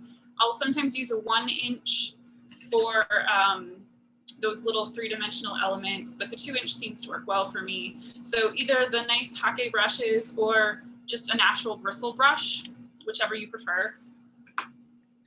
But you don't want something synthetic because it could potentially melt in your wax and that would be bad. So I'm going to, since it's pretty cold here today, I have my heat gun plugged in. I'm gonna just do a little bit of heat over my panel so the wax will spread a little bit smoother and my brush won't freeze quite as quickly since I'll have a warm surface. I don't usually do this in the summertime because it's super hot up here because we don't have AC, so it's not a problem then. And I don't want to go too hot because I'm not trying to like remove the glue or anything, but just get it a little bit warm. All right, you guys see okay? And now I'm going to just apply my wax.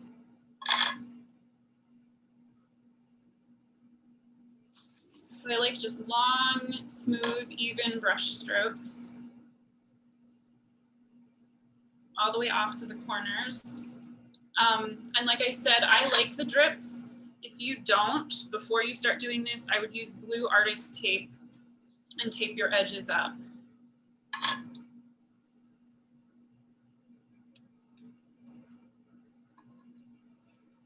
Shift this up a little.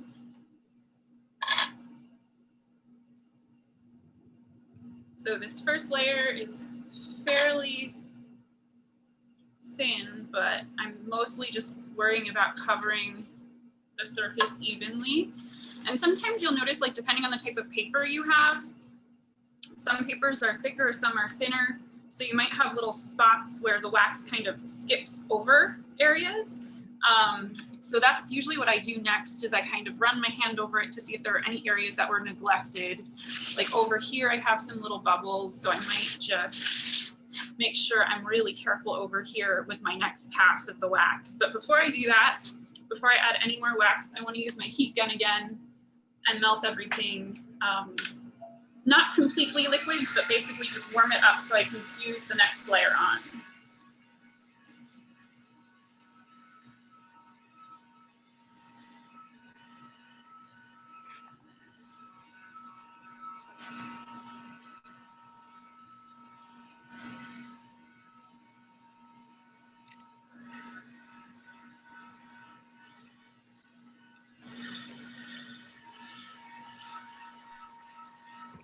I'm usually paying attention to my dark areas because I'm looking for them to get nice and cloudy again, so I know that they've melted. So now I'm going to just inspect the area again. I could probably go a little thicker over here. So I'm pretty much just going to do the same thing. Since I made my brush strokes this way, I might rotate my panel and go this way for the next layer. And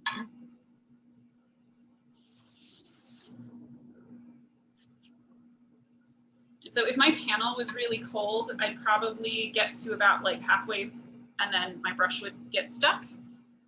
So that's why, in addition to fusing your layers together, it also helps have smoother brush strokes. Your brush just glides across nice and easily.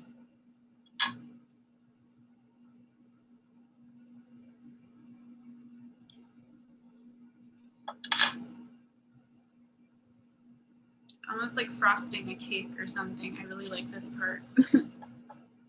And then sometimes I will be extra cautious around my edges because I really want to make sure the seams where the paper is glued down is fully covered with wax.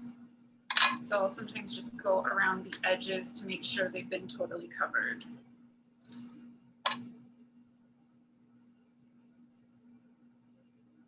All right.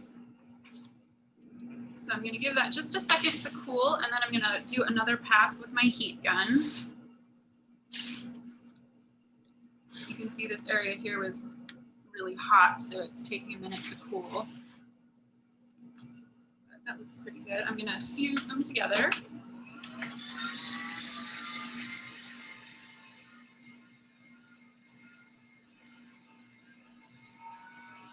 And so you're fusing not only just to have stability between your layers, but also when you start to incise your wax, it becomes a little bit more vulnerable. So if I didn't fuse my layers together properly, when I start drawing with that sharp tool, if it's not fused right, you'll start to see some separation and you could have, you know, little chunks of wax want to peel off because essentially you're cutting it. So if it doesn't have a good solid foundation, if it's not fused to its other layers, you know, you could have some problems.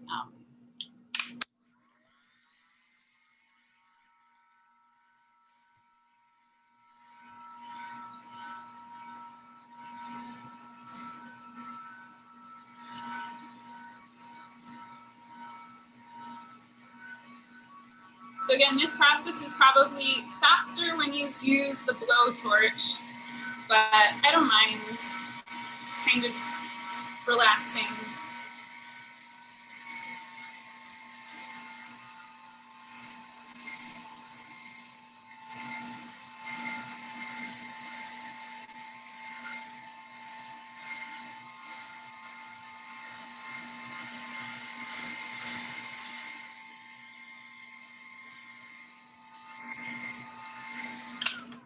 All right, so I feel pretty good about that. So it's really sort of milky right now. You can see there's a lot of texture, which I'm not really bothered by because when I use my razor blade, I'm gonna smooth all of that down. You might not want to though, you might really like that. All of this would show up when you apply paint to the surface. So it's really up to you, depending on how clean, how smooth, how thick you want the wax to be. I really think you should let your composition dictate the technique of wax that you put over top of it. So I'm gonna let this one cool for a bit. So Leah, I can do my other piece, or I have another one, a smaller piece that I did another day that's already cool, and I can either start working on this to talk about incising, or I can keep going with this piece I just waxed. Did you want to do your wax process, or should I just keep going? I think you're on mute. Yeah, I'm fine if you keep going. Is everybody into it? Oh, yeah. Do you want to just do waxing, both of us, before we switch gears? That might be better. Sure, yeah. I think Yeah, why don't we just stay on that next step, and then we'll both do it, and then we'll move on. Yeah. I think it'll just make more sense. Yeah. And also in just chronological. Athena, are you going to actually show us how you do the scraping too? Yeah, definitely. Okay. So I usually like to wait for a minute. So this one's still a little bit milky and cloudy because it's warm to the touch. I don't want to start to scrape it yet because it'll get really, really messy and gunky. It's almost like trying to spread like warm butter. I like to wait for it to get nice and cool. So this one, you can see the dark areas are have come back. It's cool to the touch. Usually it only takes like a couple of minutes, especially if it's cool here in my studio. It takes longer in the summertime when it's like 80 degrees up here. But yeah, once the surface is completely cool, then when I scrape over it with the razor blade, I'll get these nice sort of like little thin ribbons of wax, and I have a lot more control. If I were to do it right now, I could like scrape accidentally the whole layer off, and it would just be not what I want to do. So while this one cools, I'll usually work on multiple pieces at the same time, just because it takes a long time to heat up your pot of wax. So I figure it's more efficient to just wax several pieces all at once. So I like to work in batches. Just gonna peel this off Okay. here. You ready to switch? Yeah. All right, so I'm gonna make my tabletop, my screen, and I'm gonna go a little bit higher so you guys can see everything. Okay, so I don't use acrylics and wax, I mean, for the most part. I do have those two other techniques in my toolbox, like the ones I mentioned before. Definitely the black acrylic, or the what was the other one? Oh, the tar. I really do like the tar. So we'll see how timing goes. I mean, it's already 3:25, so I don't know where the hell today went, but whatever. Okay, so this is my mud. I do really like to keep my mud around. I am not the type of encaustic painter that does individual tins with individual brushes. So I like to paint spontaneously, and I like to mix my colors off my palette. And I like to use whatever colors I make that day. So I can't commit.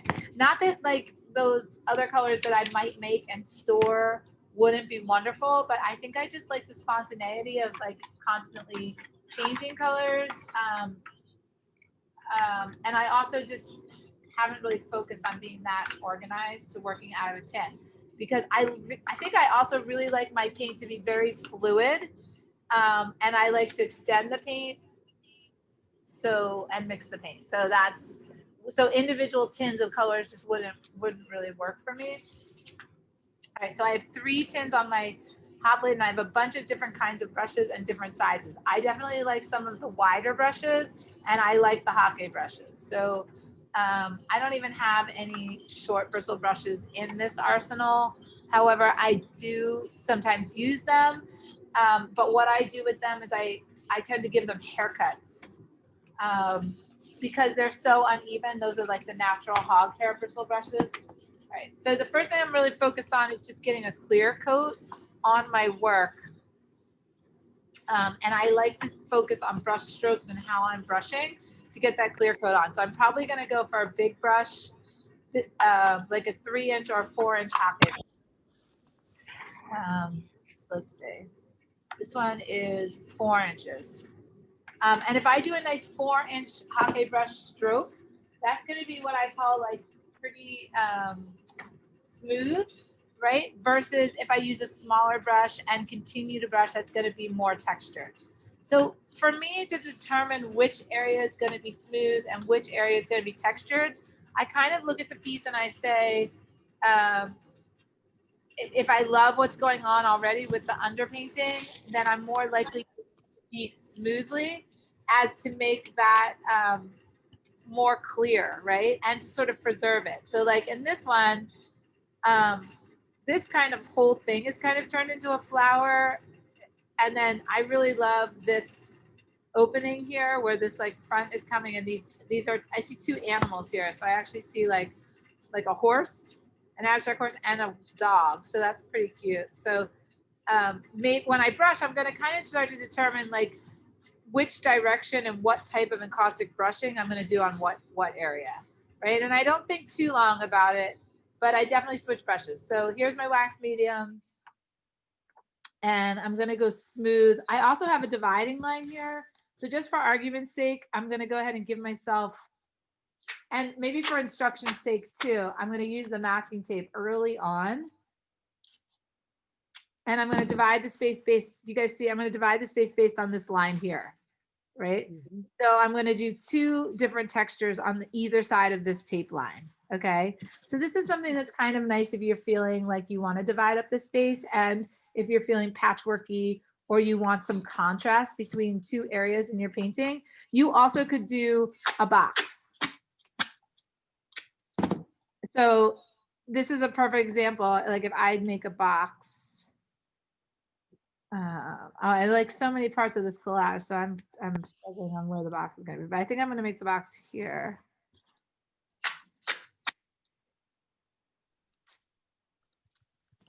All right, so everything inside the box is going to be smooth, and everything outside of the box is going to be textured.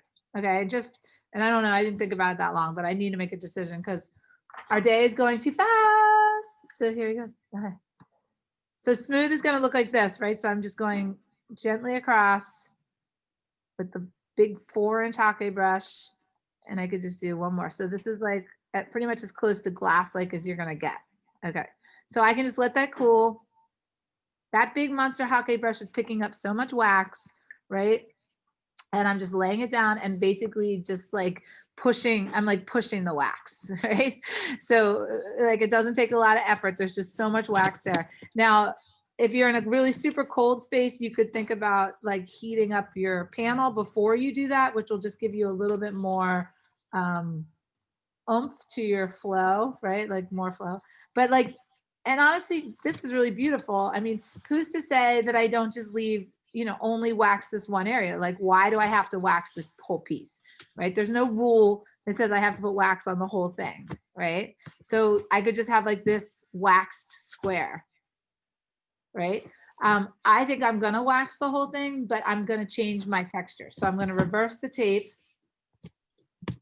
at least in this one area, so that I don't go over the smooth part. And this is another way that you could patchwork, right? So you could use like any collage. If you didn't manage to get like that patchwork idea in the actual collage, you could definitely use the masking tape and sort of divide the space up in post-production, in waxing production, right? So this is a whole other area that you could use this grid idea or patchwork in some way to divide the space. Okay. So here I am.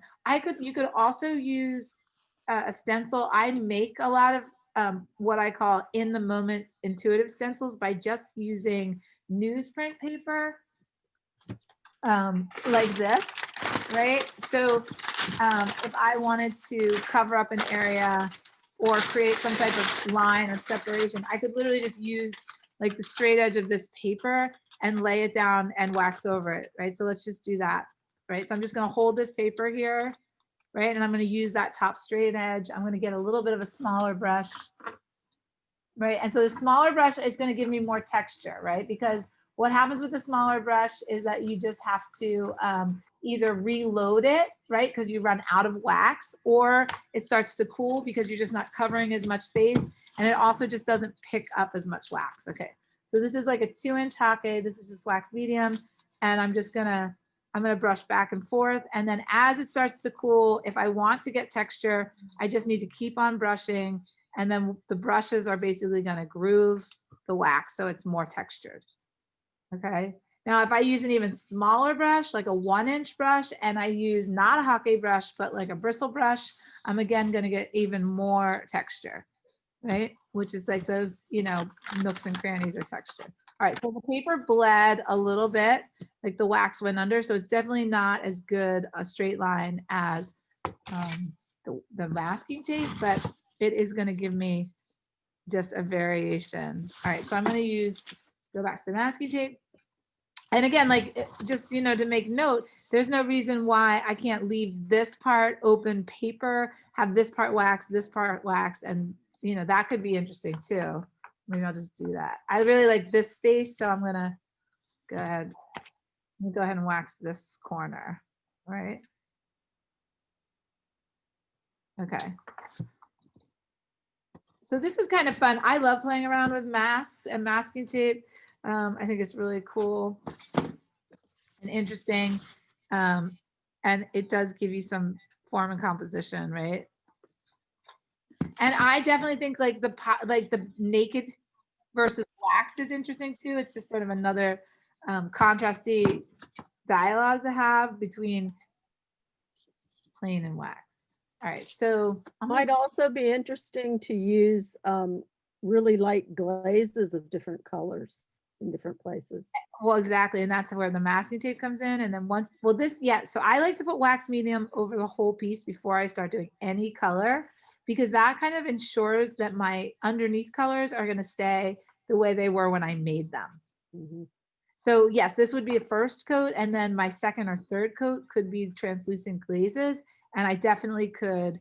The other thing too about sort of getting some of these geometric shapes down there is then when you do start brushing, like right now I'm kind of overlapping, right? So I'm doing these short little brush strokes, but now I'm kind of brushing up over that bottom of that original square that I did, and that's looking really interesting. So this is where like the weaving comes into play, and why I love the wax is its ability to kind of like weave and have this dialogue with other surfaces, right?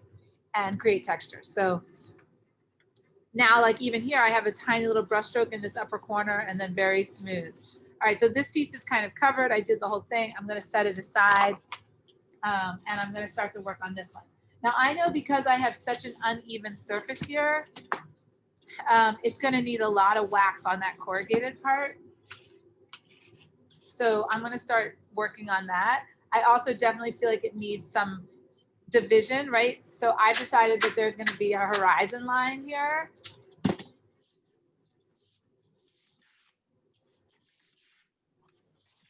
So this is my horizon line. Do you guys see it? So I'm gonna have maybe like textured down here and smooth up here for the sky, or vice versa, right? I don't really think it matters. Does anybody have a preference? Smooth at the bottom and textured at the top, or I wanna have it 50-50 though.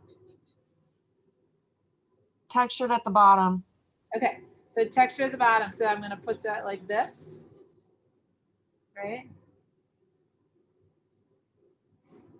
Okay, and I'm gonna use this 2-inch hake brush in my wax medium, and I'm just gonna keep brushing, right? So I'm gonna put it on, and I'm just gonna keep brushing, right? So I'm lifting. It's the same as like drawing a broken line. You're gonna put it on and lift, and I'm also cross hatching. And I still consider this one coat, even though I'm like technically, you know, going over it more than one time. I'm still considering it one coat. All right, so this is my texture. And I think that was a good example. I think that was a good choice. Now I can think about this corrugated part, and it's gonna just take like more wax, but I definitely want wax in there. So I can sort of start to think about like filling these holes, or just letting like whatever, the wax just kind of do whatever. All right. But I don't wanna like leave it out there like hanging, not included, right? So if I don't put wax on it, that's going to sort of suggest that I'm leaving it out there and it's not part of the whole rest of the piece. And I don't want that. So I'm going to go ahead. All right, so I'm going to lift up this tape. I can definitely see a difference between the top and bottom. All right, so I'm going to flip it because that's just going to make it easier for me to paint it. And I'm going to take the big Hake brush and I'm going to go from that line up. Okay, so this is going to be right. So I'm going to go right from that line and then I'm going to go towards myself.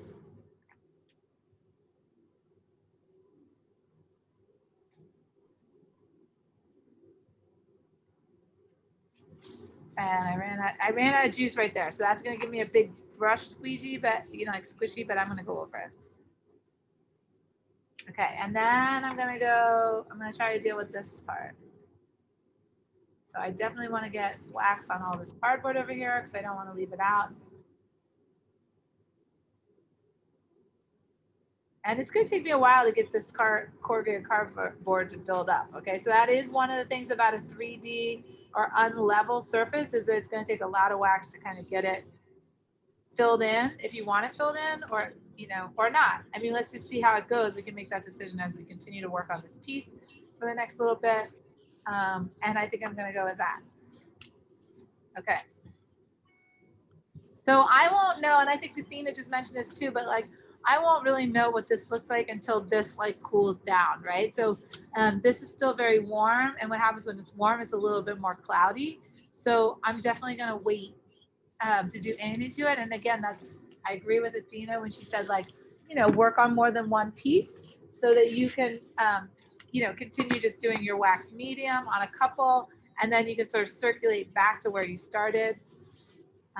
And everything will be cooler then, and you can make better decisions about whether you're going to scrape or add another layer, right? So this is sort of like I've set up these points of process, and I get to a certain point, and then I'm like, okay, now I have a choice to make, right? Am I going to add more wax or remove wax? I still haven't committed to how these 6 pieces are going to go together yet. So I'm just going to kind of have fun with them. And I'm going to do like every other one. So that means that like this one, I'm going to do smooth. What's nice too about having a big brush is that if you're working on something small, you can literally do like one nice sweeping brush stroke on it, which is going to give you a very nice smooth texture. Also, you could choose the direction in which you wax.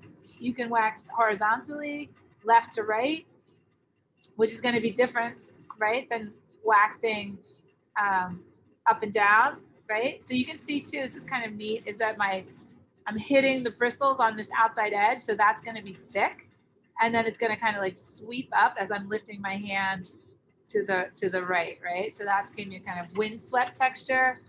I could try this one different. I could do like straight and smooth at the top and then horizontal at the bottom. Right, so I'm just kind of having fun with it, and I'm changing as I go, right? And I'm just really using the brush to get some cool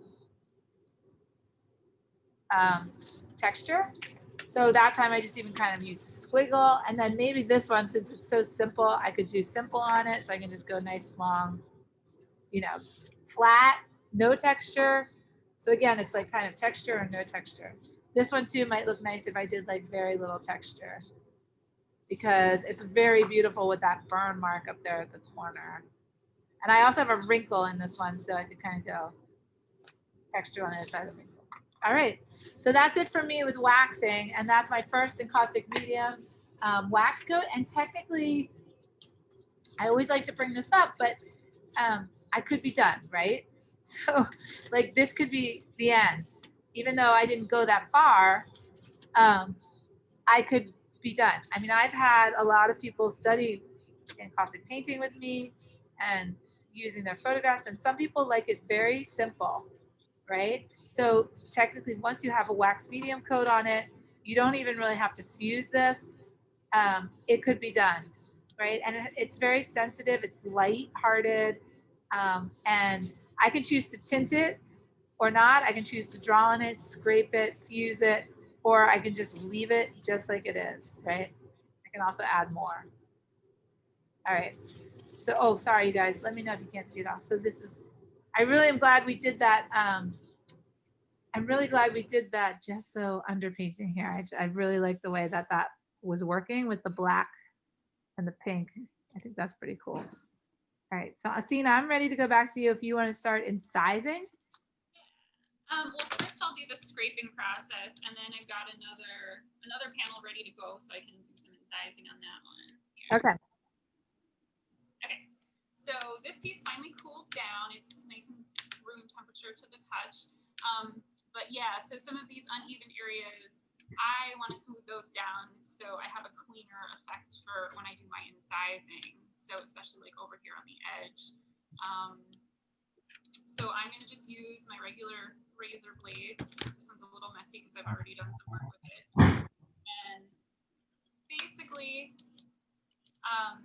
start off with like not a whole lot of pressure and then apply more pressure as you need it. So there are some areas like here, it was really built up. I'll need to push a little harder to scrape more off, but then I don't want to push too hard on these areas that are thinner because I'll scrape down to the paper if I push too hard. So this part is kind of slow and can feel tedious, but I think you really have to just sort of take your time because otherwise if you're rushing, you might be scraping too hard.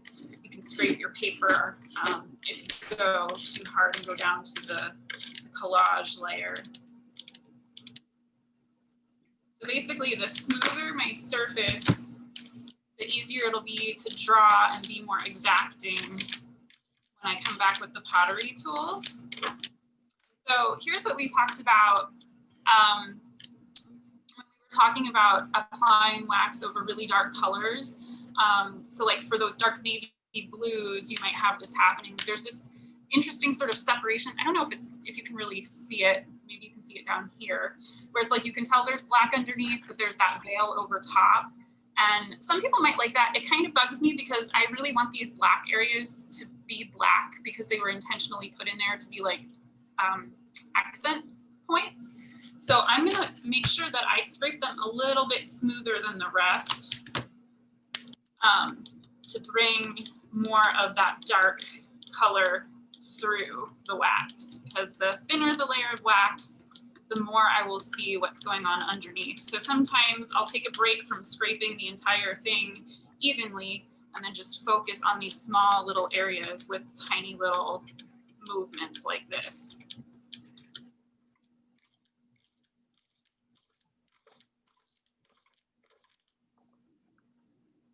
Again, you don't want to get too thin because then there will be nothing to incise with.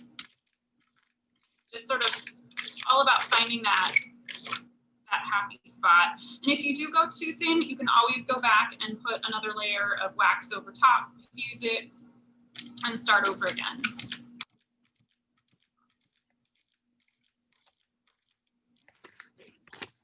Going with that one, oops. And so here, if my razor blade gets a little too warm just from being in my hand, I can sometimes get these like little gummy patches that I don't like. So I just sort of pull them off, and then I keep a second razor blade on hand that's not as warm from my hand, and then I can kind of just go back and scrape it back off. If it was too messy, I could use my heat gun and just melt it again, but it happens.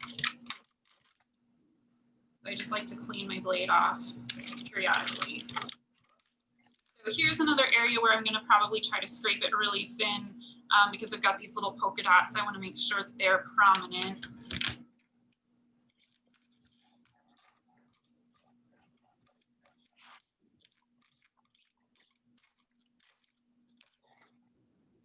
So I'm starting to get there. Another fun trick that I like, sometimes you can almost go too smooth. And I really like the lovely little artifacts that show up when I put paint on. So if I'm actually too smooth and too perfect, I don't really get any of those fun surprises.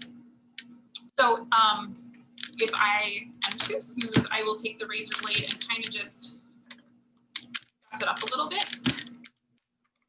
You can also come back to your sandpaper and just sort of rough up the surface a little bit.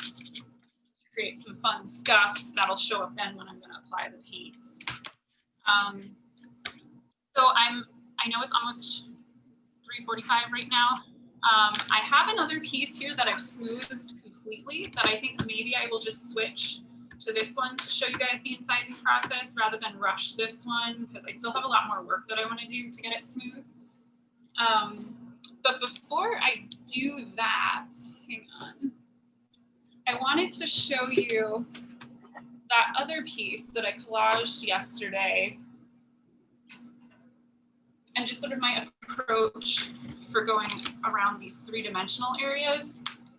So you can sort of see here, these areas that I used the sandpaper on, they got really nice and distressed. And I had already applied my first layer of wax. And once the wax hit these places where I scuffed the paint off, it really sort of like absorbed into the paper and made it dark. And I really like that effect.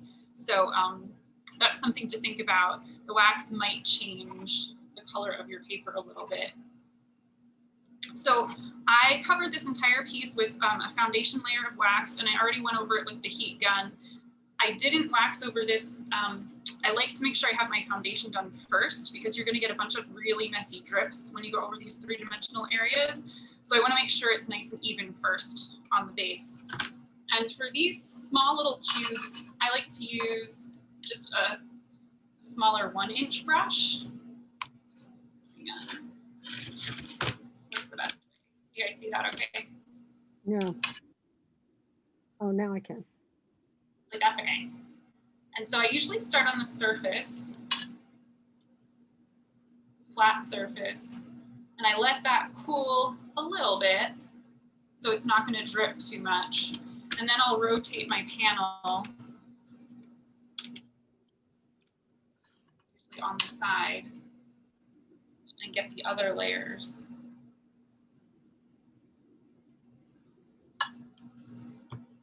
I'll just rotate it. I'm going to let this sit for a minute because I'm getting some funky drips.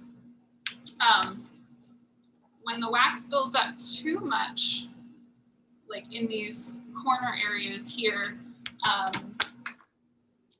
like to go back, hang on, let me find it, and use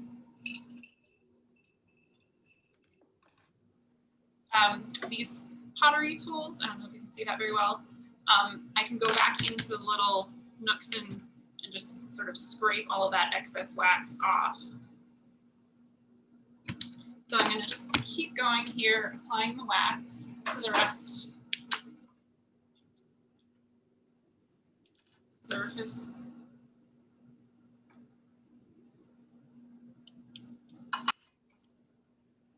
And it's going to be a lot messier than you want it to be, but we can always clean it up and scrape it off.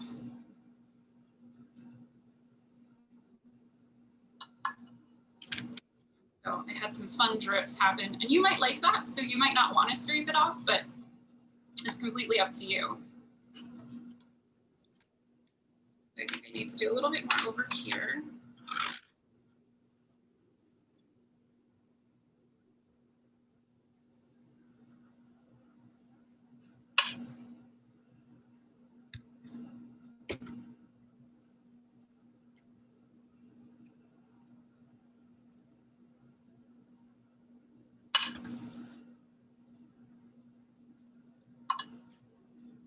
And then that's pretty good. So I'm going to wait for this to cool down, and then I can clean up these strips. And I'll probably give this whole surface another pass with the 2-inch brush just to have a little bit more wax texture to work with.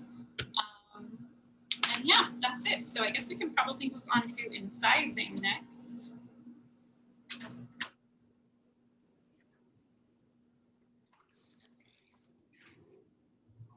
So here's a small piece I did a few days ago. You can see I smoothed everything down. It's nice and even. I tried to get my black areas fairly thin so you can see the darkness. I mean, inevitably you're gonna still, it's not gonna be pure black because there's wax over it, so don't stress out about that. Once you start to apply paint, everything kind of magically comes together. Okay. So I start off with this tool. It just has a nice sharp point to it. And I'm gonna think about, okay, what color paint do I want to put on these areas? Because I'm gonna go in different stages. So I usually start with my lighter areas, and I like contrast. So I think I'm gonna outline these in black. So these white areas here, probably these little pink shapes too. I'll outline all of those in black. But I don't really wanna outline my black shapes in black because you won't really be able to see it. So I'm gonna save these. I'm not gonna do any tracing to these for this first pass because I don't want any black paint to go in there. So I'm gonna just start, just trace the lines. And you don't have to do it this way. You can just be drawing any kind of shape or design into the surface of the wax. I just like to trace my shapes. So by no means do you need to be tracing yours, but this is how you would go about it.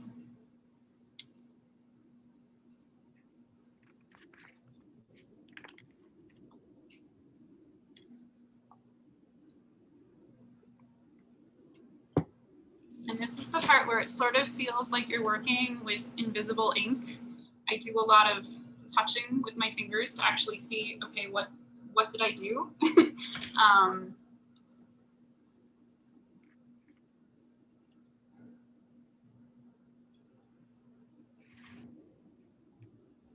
again, the wax kind of resists a little bit. So sometimes you get these like wiggly lines, but I actually really like that.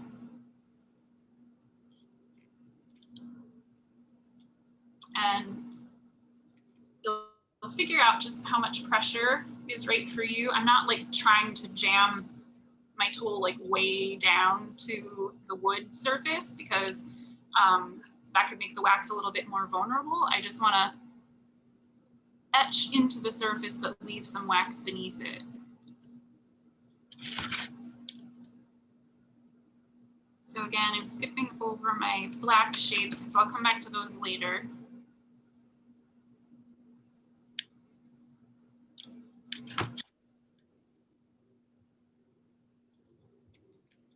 This piece of paper, I don't know if you can see, it had those fun little, almost like the deli paper, it had those little like sawtooth edges. So I really like that. I don't want to lose that. So I'm gonna just kind of try to sort of trace it. It won't be perfect, but I want to just give the illusion of those jagged lines.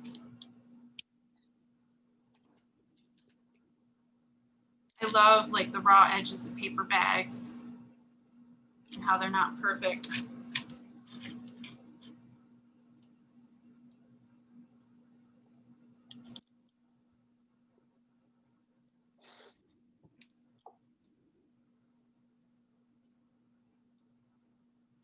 And again, sometimes I get buildup on the tip here, so I'll just wipe it off.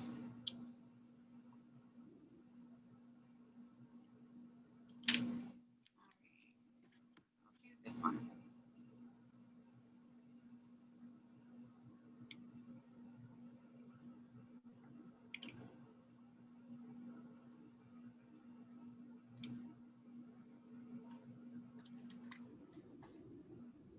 So there's definitely parts of the process where you don't have to think too hard. It's just tracing at this point.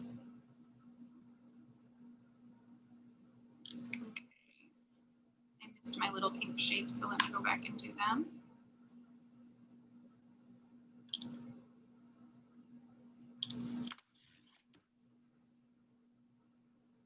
I like to trace the edges because the wax kind of diffuses those cutout lines that I had.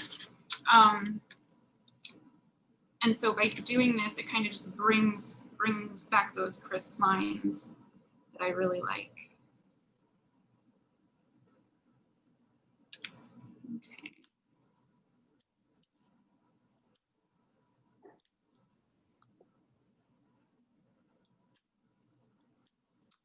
And if you have trouble seeing the lines when you're incising because they're almost invisible, you can get like maybe a lamp, do some side lighting or something here just to make it a little bit easier for you to see. But yeah, it's basically, you can kind of see a little bit of that there, but it's almost like drawing with invisible ink. So now what I'm gonna do, let me just pick a spot. Maybe this white section here, I'm gonna put a little bit of, I wanna put some texture into it. So I'm gonna do some tiny little polka dots.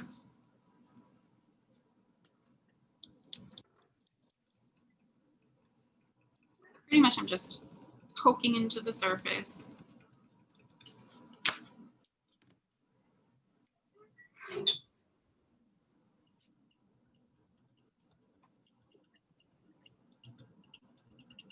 If your hand gets tired, just take a break, come back to it.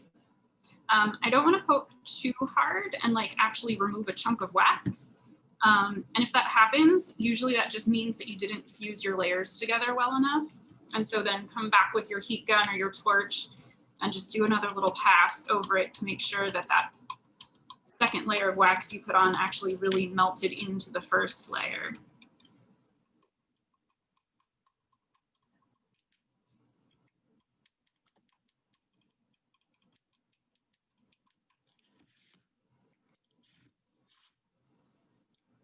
So it's not super exciting because you can't really see what you're doing yet, but as soon as you put the paint on, it's like magic. It's so satisfying, I think.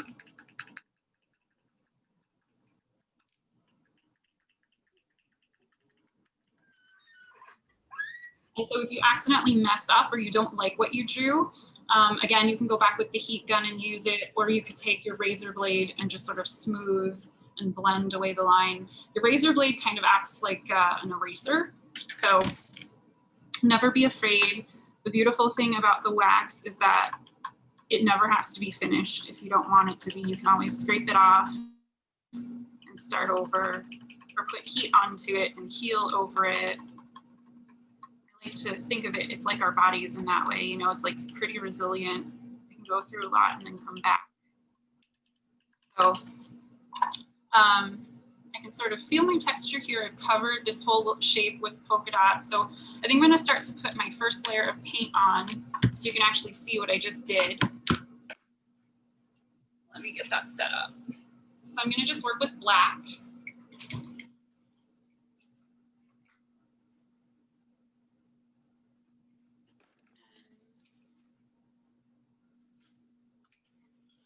I usually like to just pour my paint into like an old plastic lid, or if you have a paint palette, or even just directly onto your cardboard if you need to. And then I usually just use a sponge brush. If I have small little areas that I want to stay contained, I'll maybe just use a smaller brush, but basically I'm painting the entire surface. So I think this is the part where I start to get that anxiety. I think we talked about yesterday, where I'm like, oh, you spent all this time making this very precise collage, and then, you know, you're just gonna like completely cover it up with paint. But there's something really fun about that.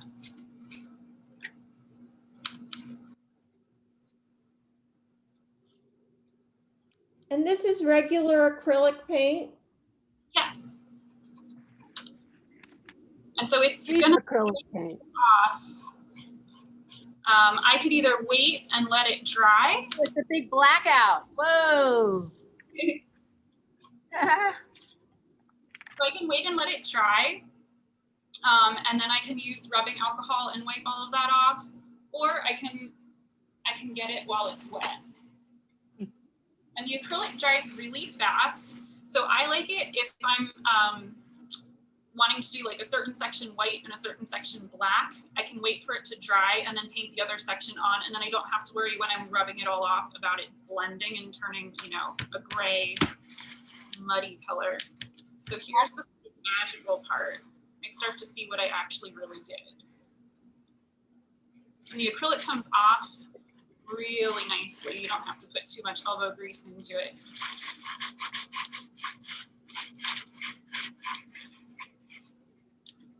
So I don't know if you can see, it's still a little messy, but some of these little lines here, those were those marks that I made with the razor blade just by kind of scratching it. And these tiny little dots down here, I didn't draw them in, they were just little bubbles that when I ran the heat gun over it kind of melted in on themselves. And I love, this is what I talk about when I say like the artifacts that I love. I love, you know, the natural artifacts that the wax creates. So, so this is dry to the touch, but as you can see, it's still kind of foggy and hazy with the paint. So this is where I like to use just my regular isopropyl alcohol you get at the drugstore. When COVID first hit, it was like nowhere to be found, and I was kind of panicking because I was like, but my art, what am I gonna do?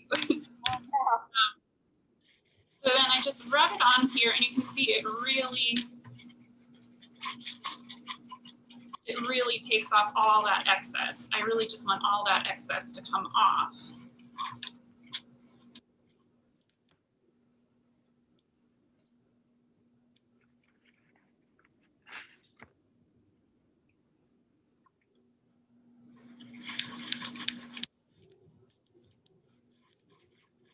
Alcohol, probably similar to turpentine, has a really lovely way of smoothing the wax and giving you this like lovely kind of shiny surface.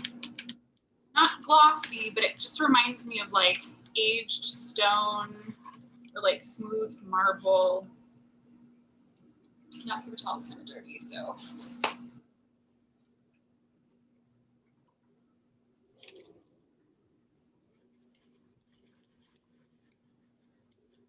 I usually go in like a circular motion.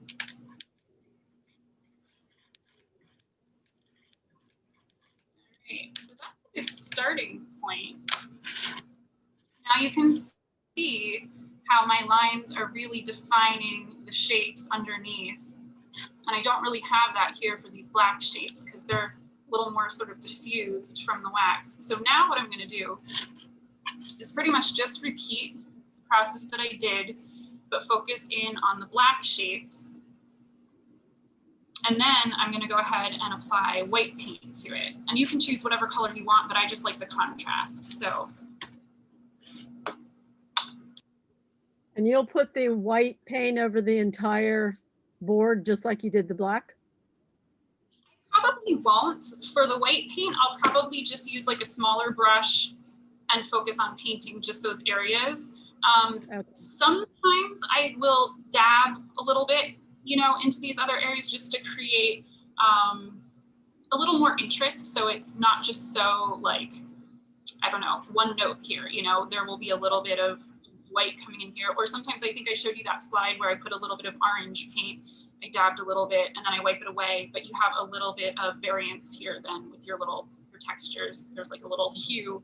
I think someone was mentioning maybe using gold paint. So you could use little touches of gold paint to just add some iridescence without covering the entire thing with gold. And I think sometimes when you're more subtle, it's almost more effective. You know, there are these like little surprises that you don't notice at first, but when you spend more time with the artwork, you keep unraveling and uncovering new fun things. So let's see here.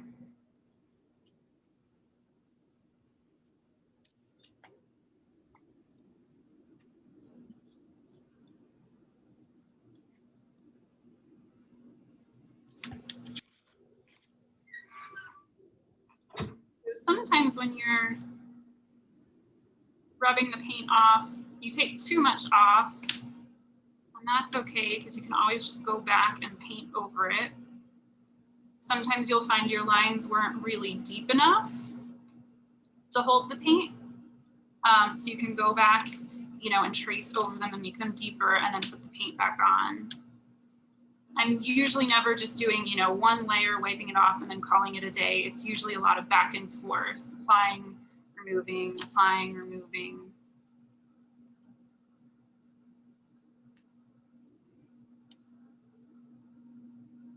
So here for this one, I'm actually tracing a lot of like interconnected squares inside this one. I love working on black or dark colors, even though I use it like sparingly in my work, but when you do the incising over them, it's really, really fun and dramatic, I think.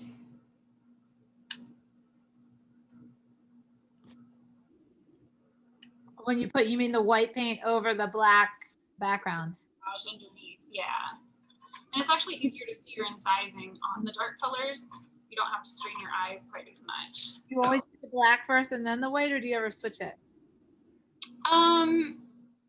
It's just pretty much however I feel. Usually I'll start with whichever color I'm going to use more of, because I'm just going to then paint the white into these certain areas. So it seems like it makes more sense to cover the whole piece with black to do all of this. But really, it's whatever you want to do. So here, dark. I don't go dark to light. I go light. Most of the time. so you're going to put some white paint out.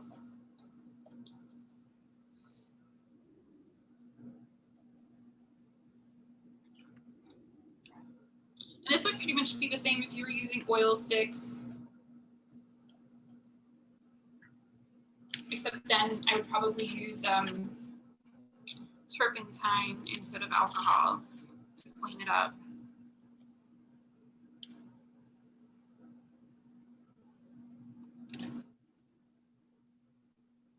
So just like when I applied my wax, I kind of like to go in a bunch of different directions with the paint, so it really collects in those little grooves.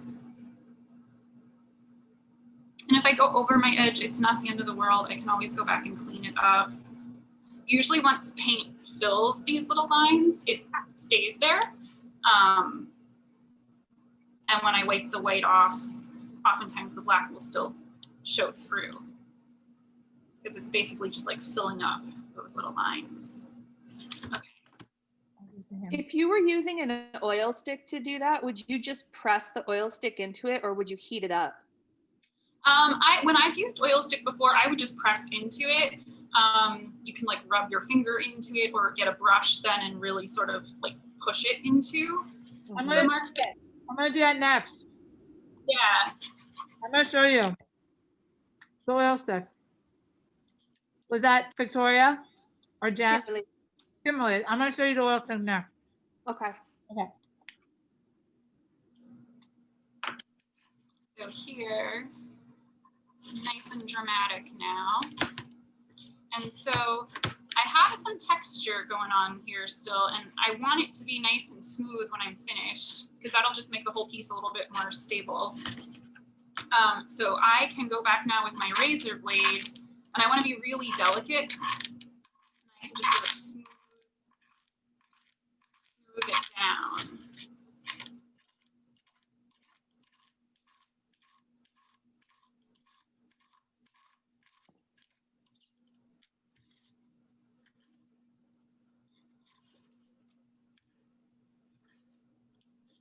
So I lost a little bit of my black line here, so I might go back, draw that line again, use my finger, put it back in.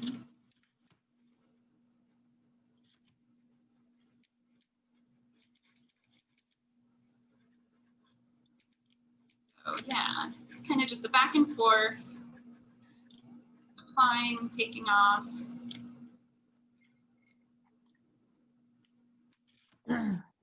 Go back over these black lines here, shade them down a little bit.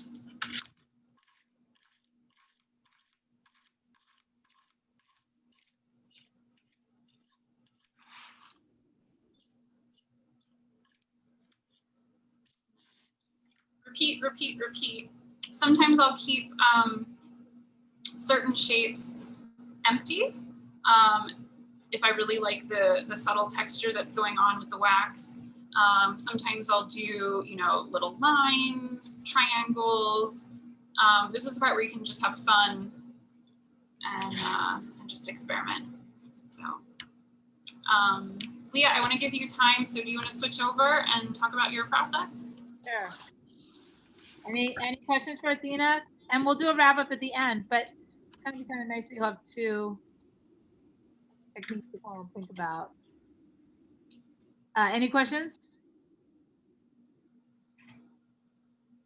No? All right, so based on our time constraint, I'm gonna switch back. Not tabletop. How you guys doing? Good.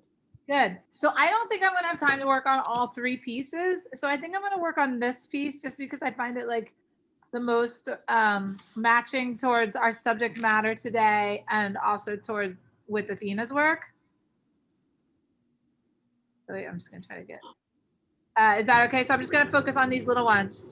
And already, like I haven't really decided on their order, but I love the way they cool down, and I like the wax that I have. I'm gonna just trim the outside edges a little bit so that if I do decide to glue them together, that there isn't wax on the inside edges, because that would affect.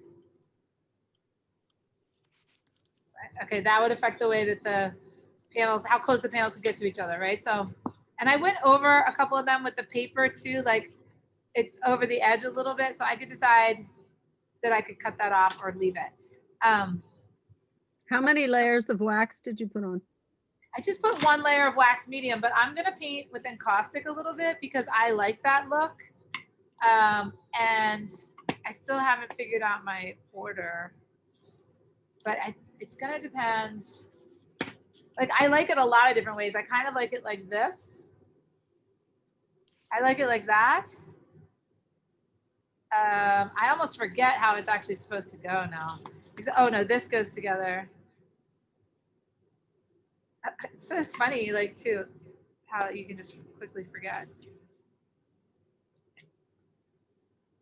Anyway, I'm gonna use light colored encaustics. I don't, even though I have like a lot of black, I feel like I can see into my blacks. And I don't know if you guys can really see into here, but I think that that Sharpie definitely helped because it kind of created like a darker black than the sandpaper black. I also love the effect that I got from burning the paper, especially like over here and over here. So it's kind of good that we used like pink earlier. So like here's pink encaustic paint, there's white encaustic paint, and then here's like some kind of like opalescent paint. Now I don't, I could also put a dark color on there. The thing about the encaustics is that they can be very opaque. So I'm going to try to use their opaqueness to my advantage now. Oh wait, you guys wanted me to do a piece of lace, so let me grab a piece of lace. I'll do that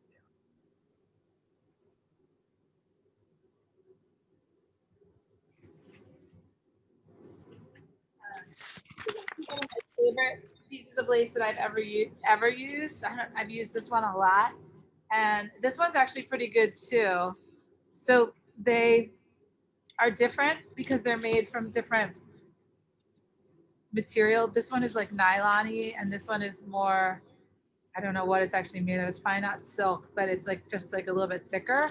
Yet they're both going to go on very nicely. So when I have a piece of lace or a stencil that's already been used, I have to kind of like warm it up. So I'm putting it on the hot plate to get that wax that's on there off. And I'm just going to let it sit here for a minute and it will just melt off, and then it'll be good for me to use. Okay. So like a lot of times when I use the lace, probably at the end of the day when I haven't used it for a while, and I can just kind of warm it up. I know I don't want any of this blue wax in my artwork, so I'm not going to use that, but I can try to use this end. All right, so this is heating up, which is nice. And you can press it onto the hot plate to melt the wax off. It's really the only way to like, but it's very reusable. Like you don't have to throw it away. You just have to get the wax back out of it. So, and you can't use a heat gun or a torch because you'll just burn it. Okay, so I'm just going to focus on that. I'm going to focus on that one. So I'm going to go ahead and put some encaustic paint on my palette. So I might use a little bit of white, a little bit of, this is extra pale scarlet. And then these paints come off the sticks very opaque. So if I want to make them more translucent, I can mix them with wax medium, but I might just use my mud. And my mud actually is a little bit browny.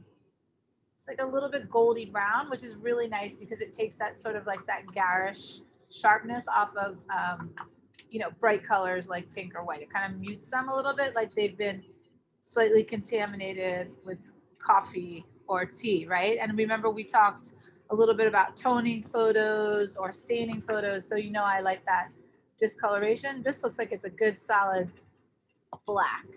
All right, so I'm going to be careful about that. So if I want to do some encaustic, I have to think about, it's going to be like a block layer. So because I did this right here, I was thinking about doing some encaustic like right down that same line, and maybe that would help me make these pieces more cohesive. So even though I'm working individual pieces, I can kind of connect them through by like forced connection, like I'm forcing connection between them by this wax layer. All right, I'm not going to try to pull this tape apart. Are you guys okay if we go like 10 minutes over? Is everybody okay? Does anybody like have a hard stop at 4:30? We can go as late as we need. Yeah. Okay. All right. So let me just at least do the encaustic and the lace and the incising. So I'm going to see how I'm going to like take this line down into here.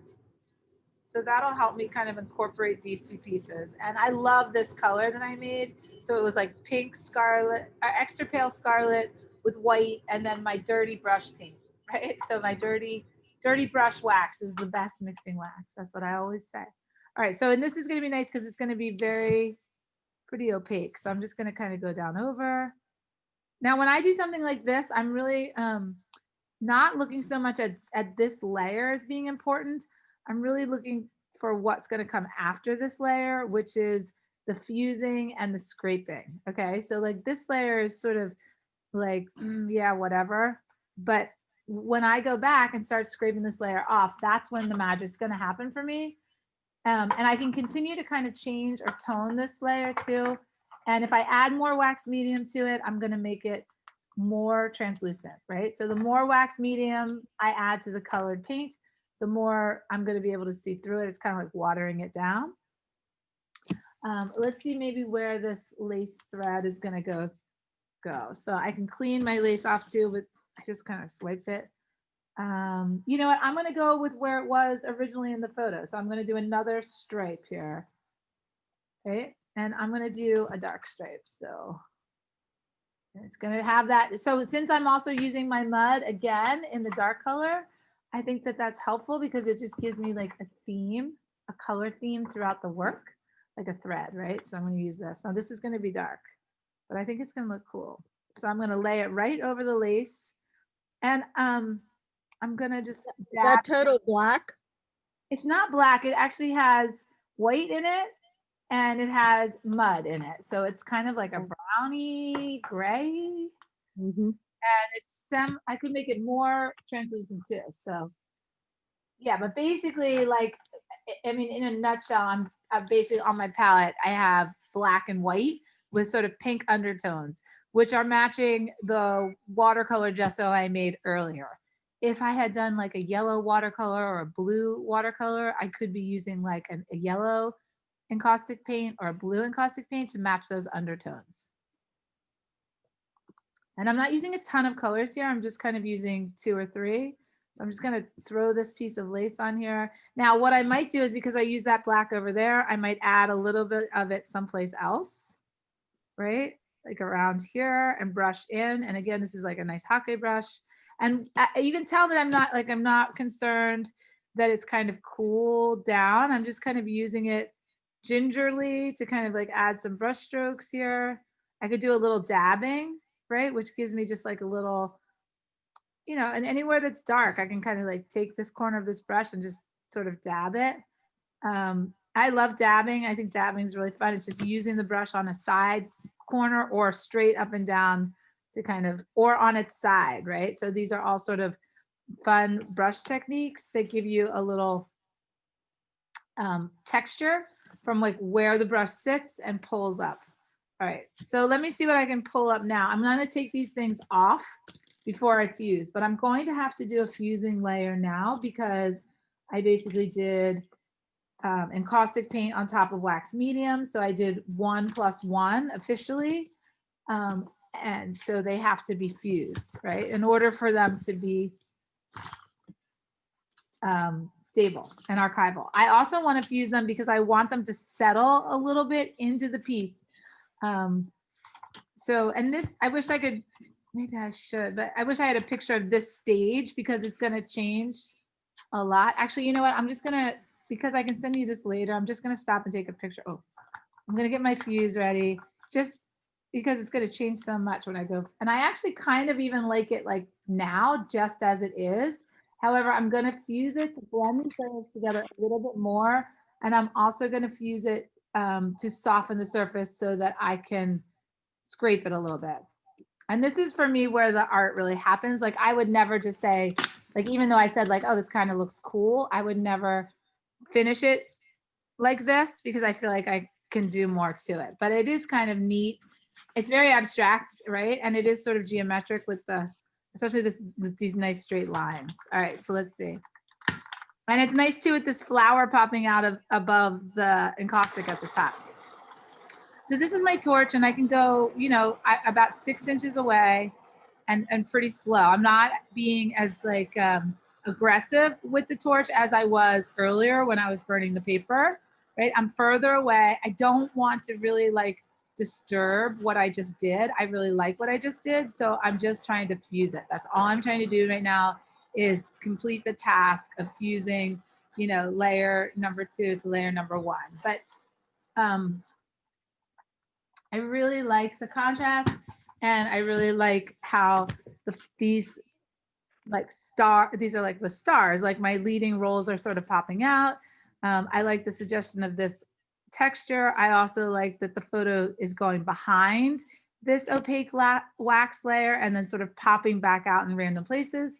So I use a couple, I'm going to think about scraping now. So I use a couple tools for scraping. One is a painter's easel, or I'm sorry, painter's palette. Like this is one of my favorites. And I also use the razor blades. So I'm pretty good and been well versed with the razor blades. So I buy these hand wrapped. I don't know who the hell hand wraps these little beauties, but they come brand spanking new hand wrapped in this lovely wax paper. Okay, so now this is like almost as important. This scraping back part is very important. So I don't do it distracted and I don't do it if I'm in a rush because I want to look at it very carefully as I'm doing it and I want to see what is happening. So I might, I want the flower to start coming back. So I'm scraping this back. I want these layers to kind of blend beautifully, but I want to be able to notice, when the good things are happening, and for me with the wax, the good things that happen like, they're happening all the time, but they especially happen in this part. So I clean my razor blade often. And what I'm thinking about is I'm trying to remember, what the photo looked like before and maybe just, what I'm trying to bring back out. I also don't want it to look like I just, brush this wax on. Like that wasn't really that's not really my goal. My goal is to sort of have this layer integrate with the layers underneath, right? So as I'm scraping back, I'm just watching, right? And I already can tell that I like these little flowers coming back and seeing the polka dots. Now, just like Athena too, I could take a more aggressive approach to these polka dots and I can now have thick enough wax. This is like a pottery tool, like a drawing tool. So I could go into here, right? And I can just kind of twist and again, make these little dots. So I love these layers. I love that I made the dots underneath the wax and now I'm making the dots into the wax, right? So it's just like this kind of repetition of techniques that start to, I think, become very beautiful because they're within, right, under and over, right? So again, that sort of pattern and repetition of the weaving idea. All right, so I'm going to scrape back more. Something interesting is happening here. I don't know exactly why, but I'm getting that black line.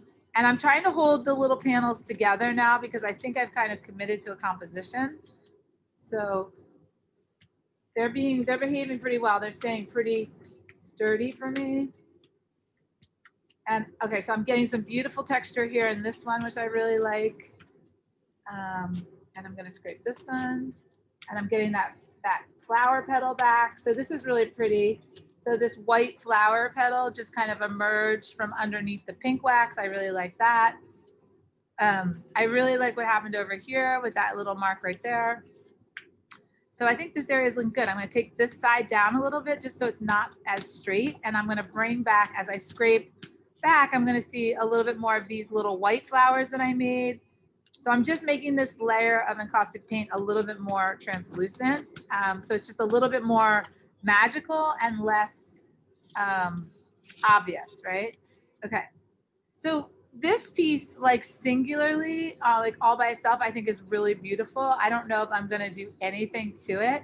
And I really like this hard black, pattern over. And what's really good for me is that this pattern is made up of little dots. And then notice I did my own little dots underneath. So it's like these two mark making forms are kind of communicating. And then I don't even know what this is or how that happened, but I really love it, right? So I'm gonna just like totally leave this piece alone. The only thing I might do to it is scrape this area back a hair, just gently. And I can just kind of, if I just scrape over the lace, I can just sort of flatten it a little bit so it's not so obviously bumpy, right? So I'm just kind of gonna make it a gradient. But I'm pretty happy with that whole piece. Now this one I think is like a hot mess, this one. Now the only thing that's good about it is that some of the other pieces are very busy. And because this one is so dark, it's kind of not as busy, but I just think it's kind of ugly. So what I think I'm gonna do is I'm gonna try to bring back one of these flowers like in here and just, and just like break up this line. So I'm going to try to razor blade down this one section. So I'm just going to break it up. Now, this is kind of hard because it's like a very 3D, right, copy of that lace. So I'm just going to scrape it. And I think I like it better. And I'm specifically like digging this flower back, right? This one white flower, because I'm seeing it and I feel like I just need something on this panel besides all this dark mess. So I'm gonna just like try to focus on bringing this panel. Now, if I get stuck and I don't feel like I can scrape it, I can switch scraping tools. Oh, there it is. Okay, good. So I was able to kind of reveal it. Okay, good. Now, if I go too thin here with the scraping, and like sometimes I like to use these stencils or lace forms, but I don't want them to be like too obvious, right? Okay, so that turned out kind of pretty, but I think I could add a little bit more wax. So I can always go back and add another layer of wax medium to this guy, right? So I don't, there's no reason I can't go encaustic to wax medium, and it's just gonna sort of soften it and give it another sort of varied texture. So I have rough and then I have that smooth, and now I can see that flower. I also have like a little bit of light. So I'm looking for lights and darks. I'm also looking for composition. I'm looking for things that are blending. I could now take a pottery tool too, and I could specifically, like here, I could specifically like dig back to this white. So I'm gonna kind of like carve some of these white flowers out, right? And remember when I used the Encaustic Gesso earlier, I kind of like made the white flowers on top of the photo where there weren't flowers. So again, like I could do that. I could use this pottery tool and kind of incise, by making these little semicircles into the wax, even though there isn't actually anything under there, but I could just like suggest that there's something there and remove wax to sort of emphasize or continue this rhythm of these white flowers here, right? Okay, so I think that's enough, and I could make them like smaller. Okay, and by incising, I'm making a space in the surface of the wax that I can now put pigment stick. Also here, like, see how I have these like flat, these look like stems to me. So I can trace and I can literally like draw them in the wax, which is really nice, right? And like this one just kind of magically appeared, but now I can kind of force the issue because I've seen that, and I can kind of just continue that pattern. Now I could fill those over with wax, right? Or I could put them with pigment sticks. So that kind of makes sense. And maybe they should go like all the way up into here. I don't know. So just slides. All right.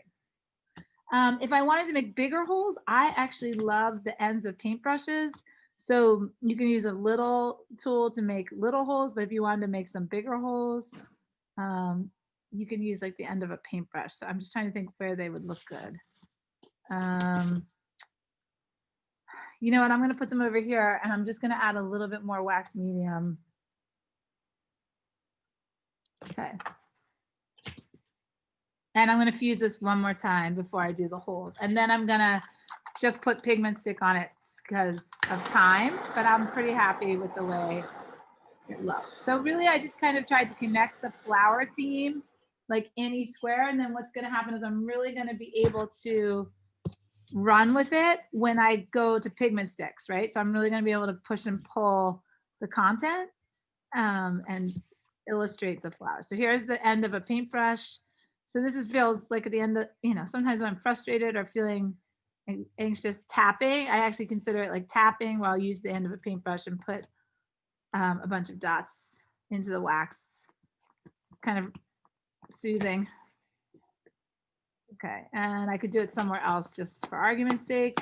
All right, so I think it might be easiest if I just kind of do 2 colors or 3 colors of pigment sticks. So I could do like a dark gray, which I think would be fine. I could do white on top of the black, which I think Athena talked about. So that would give me more contrast. Sometimes I don't like to paint with bright white. So I would use like a piece of this wax paper and I'd probably mix my white with, this is unbleached titanium. This is white. And then I like Turkish red for a red, or I could put a light yellow in there. But I tend to like these pigment sticks better once they all get together. Like I like them better like 2 or 3 at a time than one by itself. And I think I'm pretty much the same with the encaustic paint too, that I like to mix 2 or 3 at a time. All right, so let's take this lovely, very fleshy, gorgeous color, and I'm gonna rub it into all the holes that I made. And I actually could like kind of do like what Athena did with her black with this pigment stick. So let's just say I just do that. Just for argument's sake, I'm just gonna kind of, and I could blend it as I go, right? So I can just kind of use these 3 colors that I made and just kind of rub them in.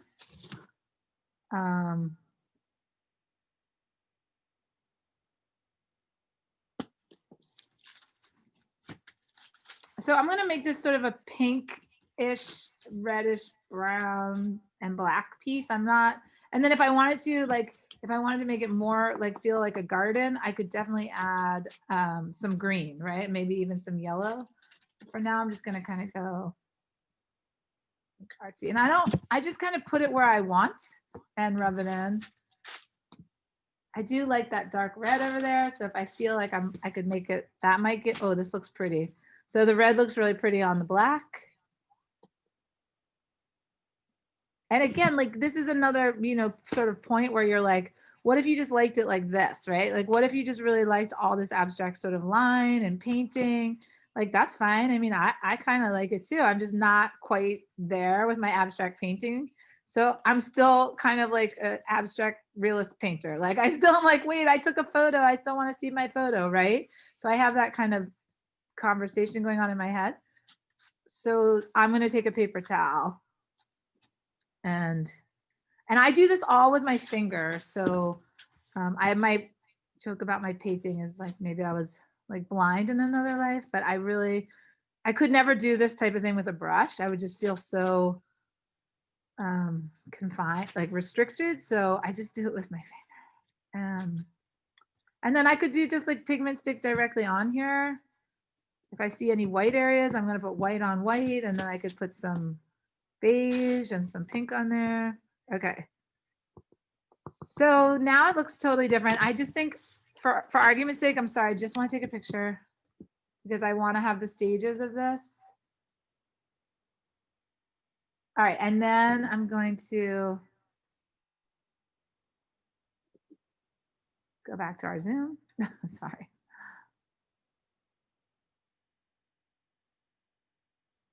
This is where me and my phone, we just don't get along. We're like, you're not doing what I want, and I'm not doing what you want.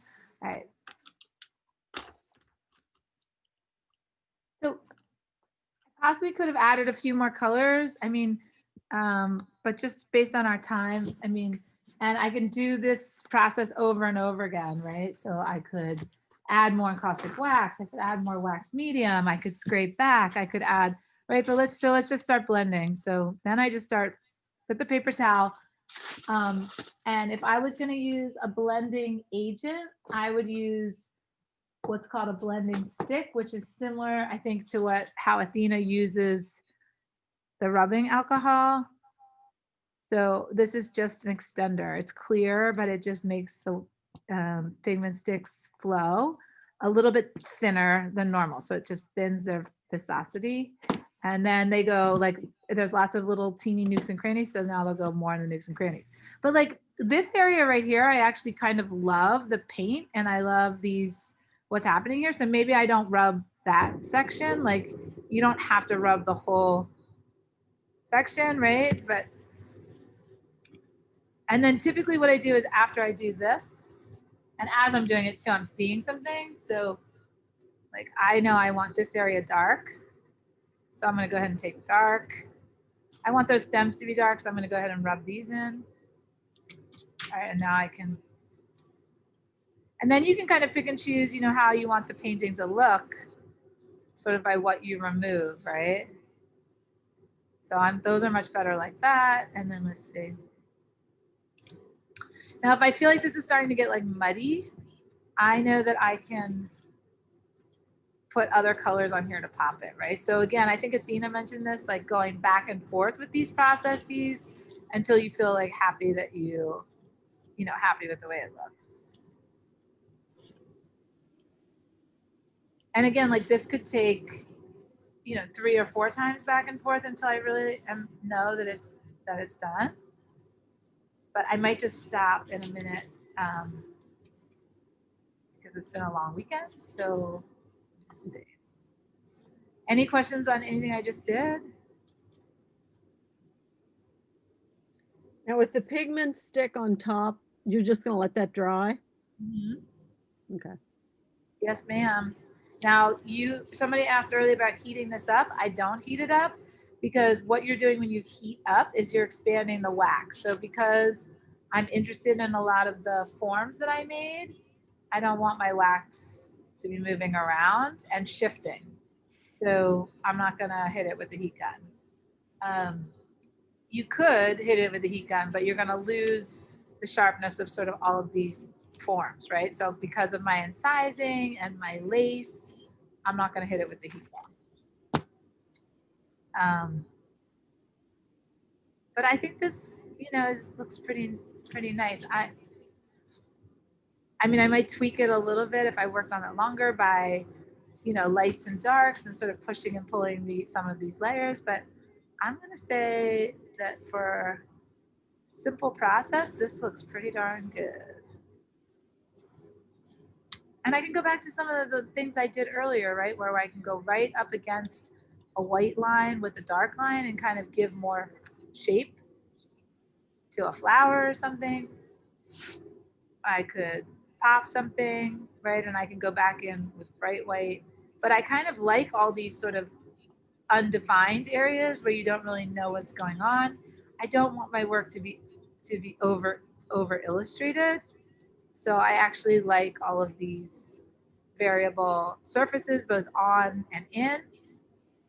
And then, you know what? I feel like this is maybe like I might just put some couple highlight lights in this flower just to kind of make it pop a little bit. And that's about it. I think it's pretty good for today. And I'm going to go with that. So I can bring you guys a little bit closer to it. Mhm. Right. And now I don't really feel like I can move the squares around. I just think it won't look good because I just put too many layers of wax and paint on it. So I'm just gonna let it be what it is. I could maybe separate them, like that would be something. Now look, they're stuck together, so I they're waxed together. Mhm.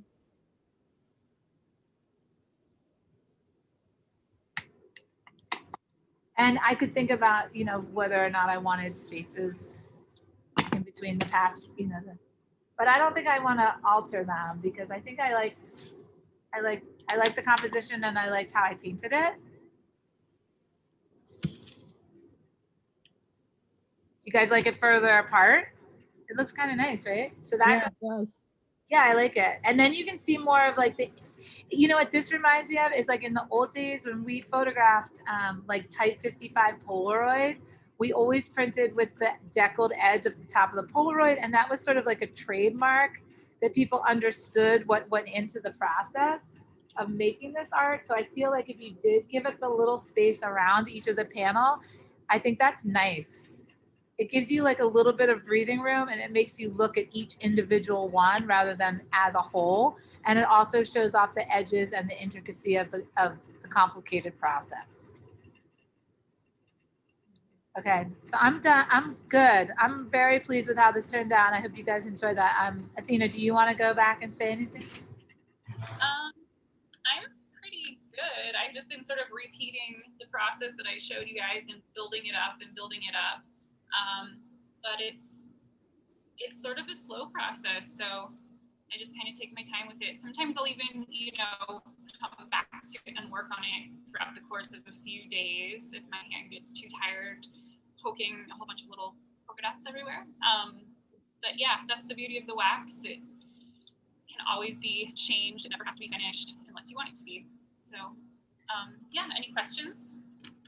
I have a question about pan pastels. Can you use them over the wax? I use pan pastels sometimes. I just don't have I don't have just as strong a relationship with them as I do with encaustics and pigment sticks. I find them very translucent, and they're like too smoky for me.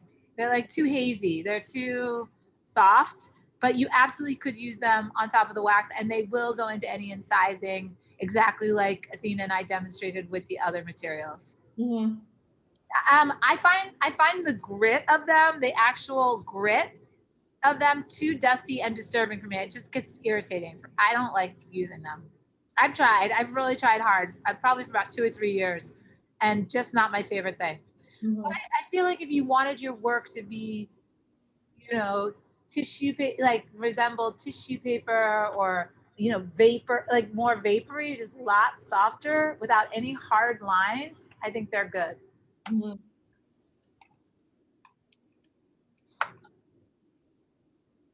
You want a dry surface though. You definitely don't want to do pan pastel on top of a pigment stick. Okay. That would just be a gritty. That would literally be like a gritty mess. Yeah.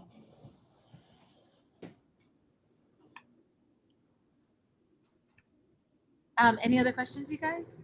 You're pooped. You took in a lot of information. Mm-hmm. Super attentive, and we worked hard today. So if you don't have any questions, you can always email either of us at any time, and I will be sending everybody the YouTube links. But we are here for you if you have any other questions. And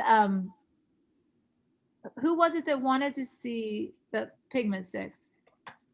Was that I like seeing them. Kimberly? Kimberly, is that you? Yeah, I love them. I mean, I can't remember who had asked. Who was the artist you talked about that you said used the nudes? Paul someone? Oh, yeah. Paul Cava. Cava. He's vintage porno pictures. Okay. Yeah. I'll check him out. Yeah, definitely. Yeah, and to combine them with like botanicals and a little bit of that sort of classic. I think certain subject matters just have like classic references, like cranes, you know, the crane or the vintage botanical flower, or, you know, portraits of a president. You know, some of that has like just that nostalgia sensibility to it. So yeah, he uses those for sure. I put the link for Vintage Cuties in the chat. Oh Yes, yeah, thank you. and that reminds me, yeah, I've used another website that's probably similar to Vintage Cuties. It's called Vintegario, or Gothic Fairy, I think they call it. And that's also just another downloadable, you know, you can download florals from there, or words, things, you know, it's just all things vintage that are downloadable and then printable, right? And can be incorporated into your collages. So also, I don't know if you guys want to finish the pieces that we talked about earlier today. You could definitely email them to us and we can critique them for you this week. I mean, Athena and I could make a date to get together. We could, you know, talk about them for a few minutes and email you guys back something. I mean, I'd love for you to feel like, you know, just because class is over, we're still here for you, you know, and it might give you some closure to the weekend if you got to make something and got more feedback on it. Or if you get stuck, shoot us an email, you know, let us know what you're struggling with. Yeah. Yeah, does anybody have a takeaway from the weekend of something that they're definitely going to go home and try, or, you know, definitely try at home? I'd like to do one sort of like what you just did, but with a nude. Oh my God, yeah, The, the puzzle pieces. yeah. Yeah, and there's so many ways to do it. I mean, if you want to be really tricky about it too, you could glue the photo first. And if you actually have access to a jigsaw puzzle, you know, if you have access to a saw, you know, or you can cut it up however you want to cut it up, right? I mean, I wouldn't recommend waxing it and cutting up, but you could glue the photo on and cut it up. Yeah. But I like waxing it. And what I really liked about the one that I made today was that I didn't put the photo back together exactly the way it was. The two end pieces are actually at the bottom, but I think they looked good on the side. And I made them work because I waxed over them. Right? Yeah. Awesome. And yeah, and Athena's technique too, like there's no reason why you couldn't do, you know, really any type of encaustic painting and then cover it with that technique she showed you with the black and rubbing that off. That'll look beautiful on everything, you guys. And that's like a quick finisher. So if you do a nice collage and a nice wax texture, cover it with black acrylic paint, hit it with a little alcohol oil and rub that off. It's amazing. Amazing. Like a winner, like a real winner as far as techniques go, and pretty straightforward, simple, quick, and it will always look good for you. And then you can play on changing the color of that overlay layer, right? Like what if you do it in dark brown or red or purple or blue, you know? Any other takeaways or things that you think you might try from the weekend? It just helps us kind of like think about what we're sharing that's valuable. I think everything that you shared was valuable, and I'm going to try all of it. All right, Anne, you're my yeah, you go, girl. Thank you very much. Thank you very much. All right, I'm gonna let you guys go. Okay. Thanks, Leah. Thanks so much. Bye-bye. This is great. Bye, Sarah. Thanks for supporting us. Bye. We really appreciate you. Bye, Kim. Bye, Marcia.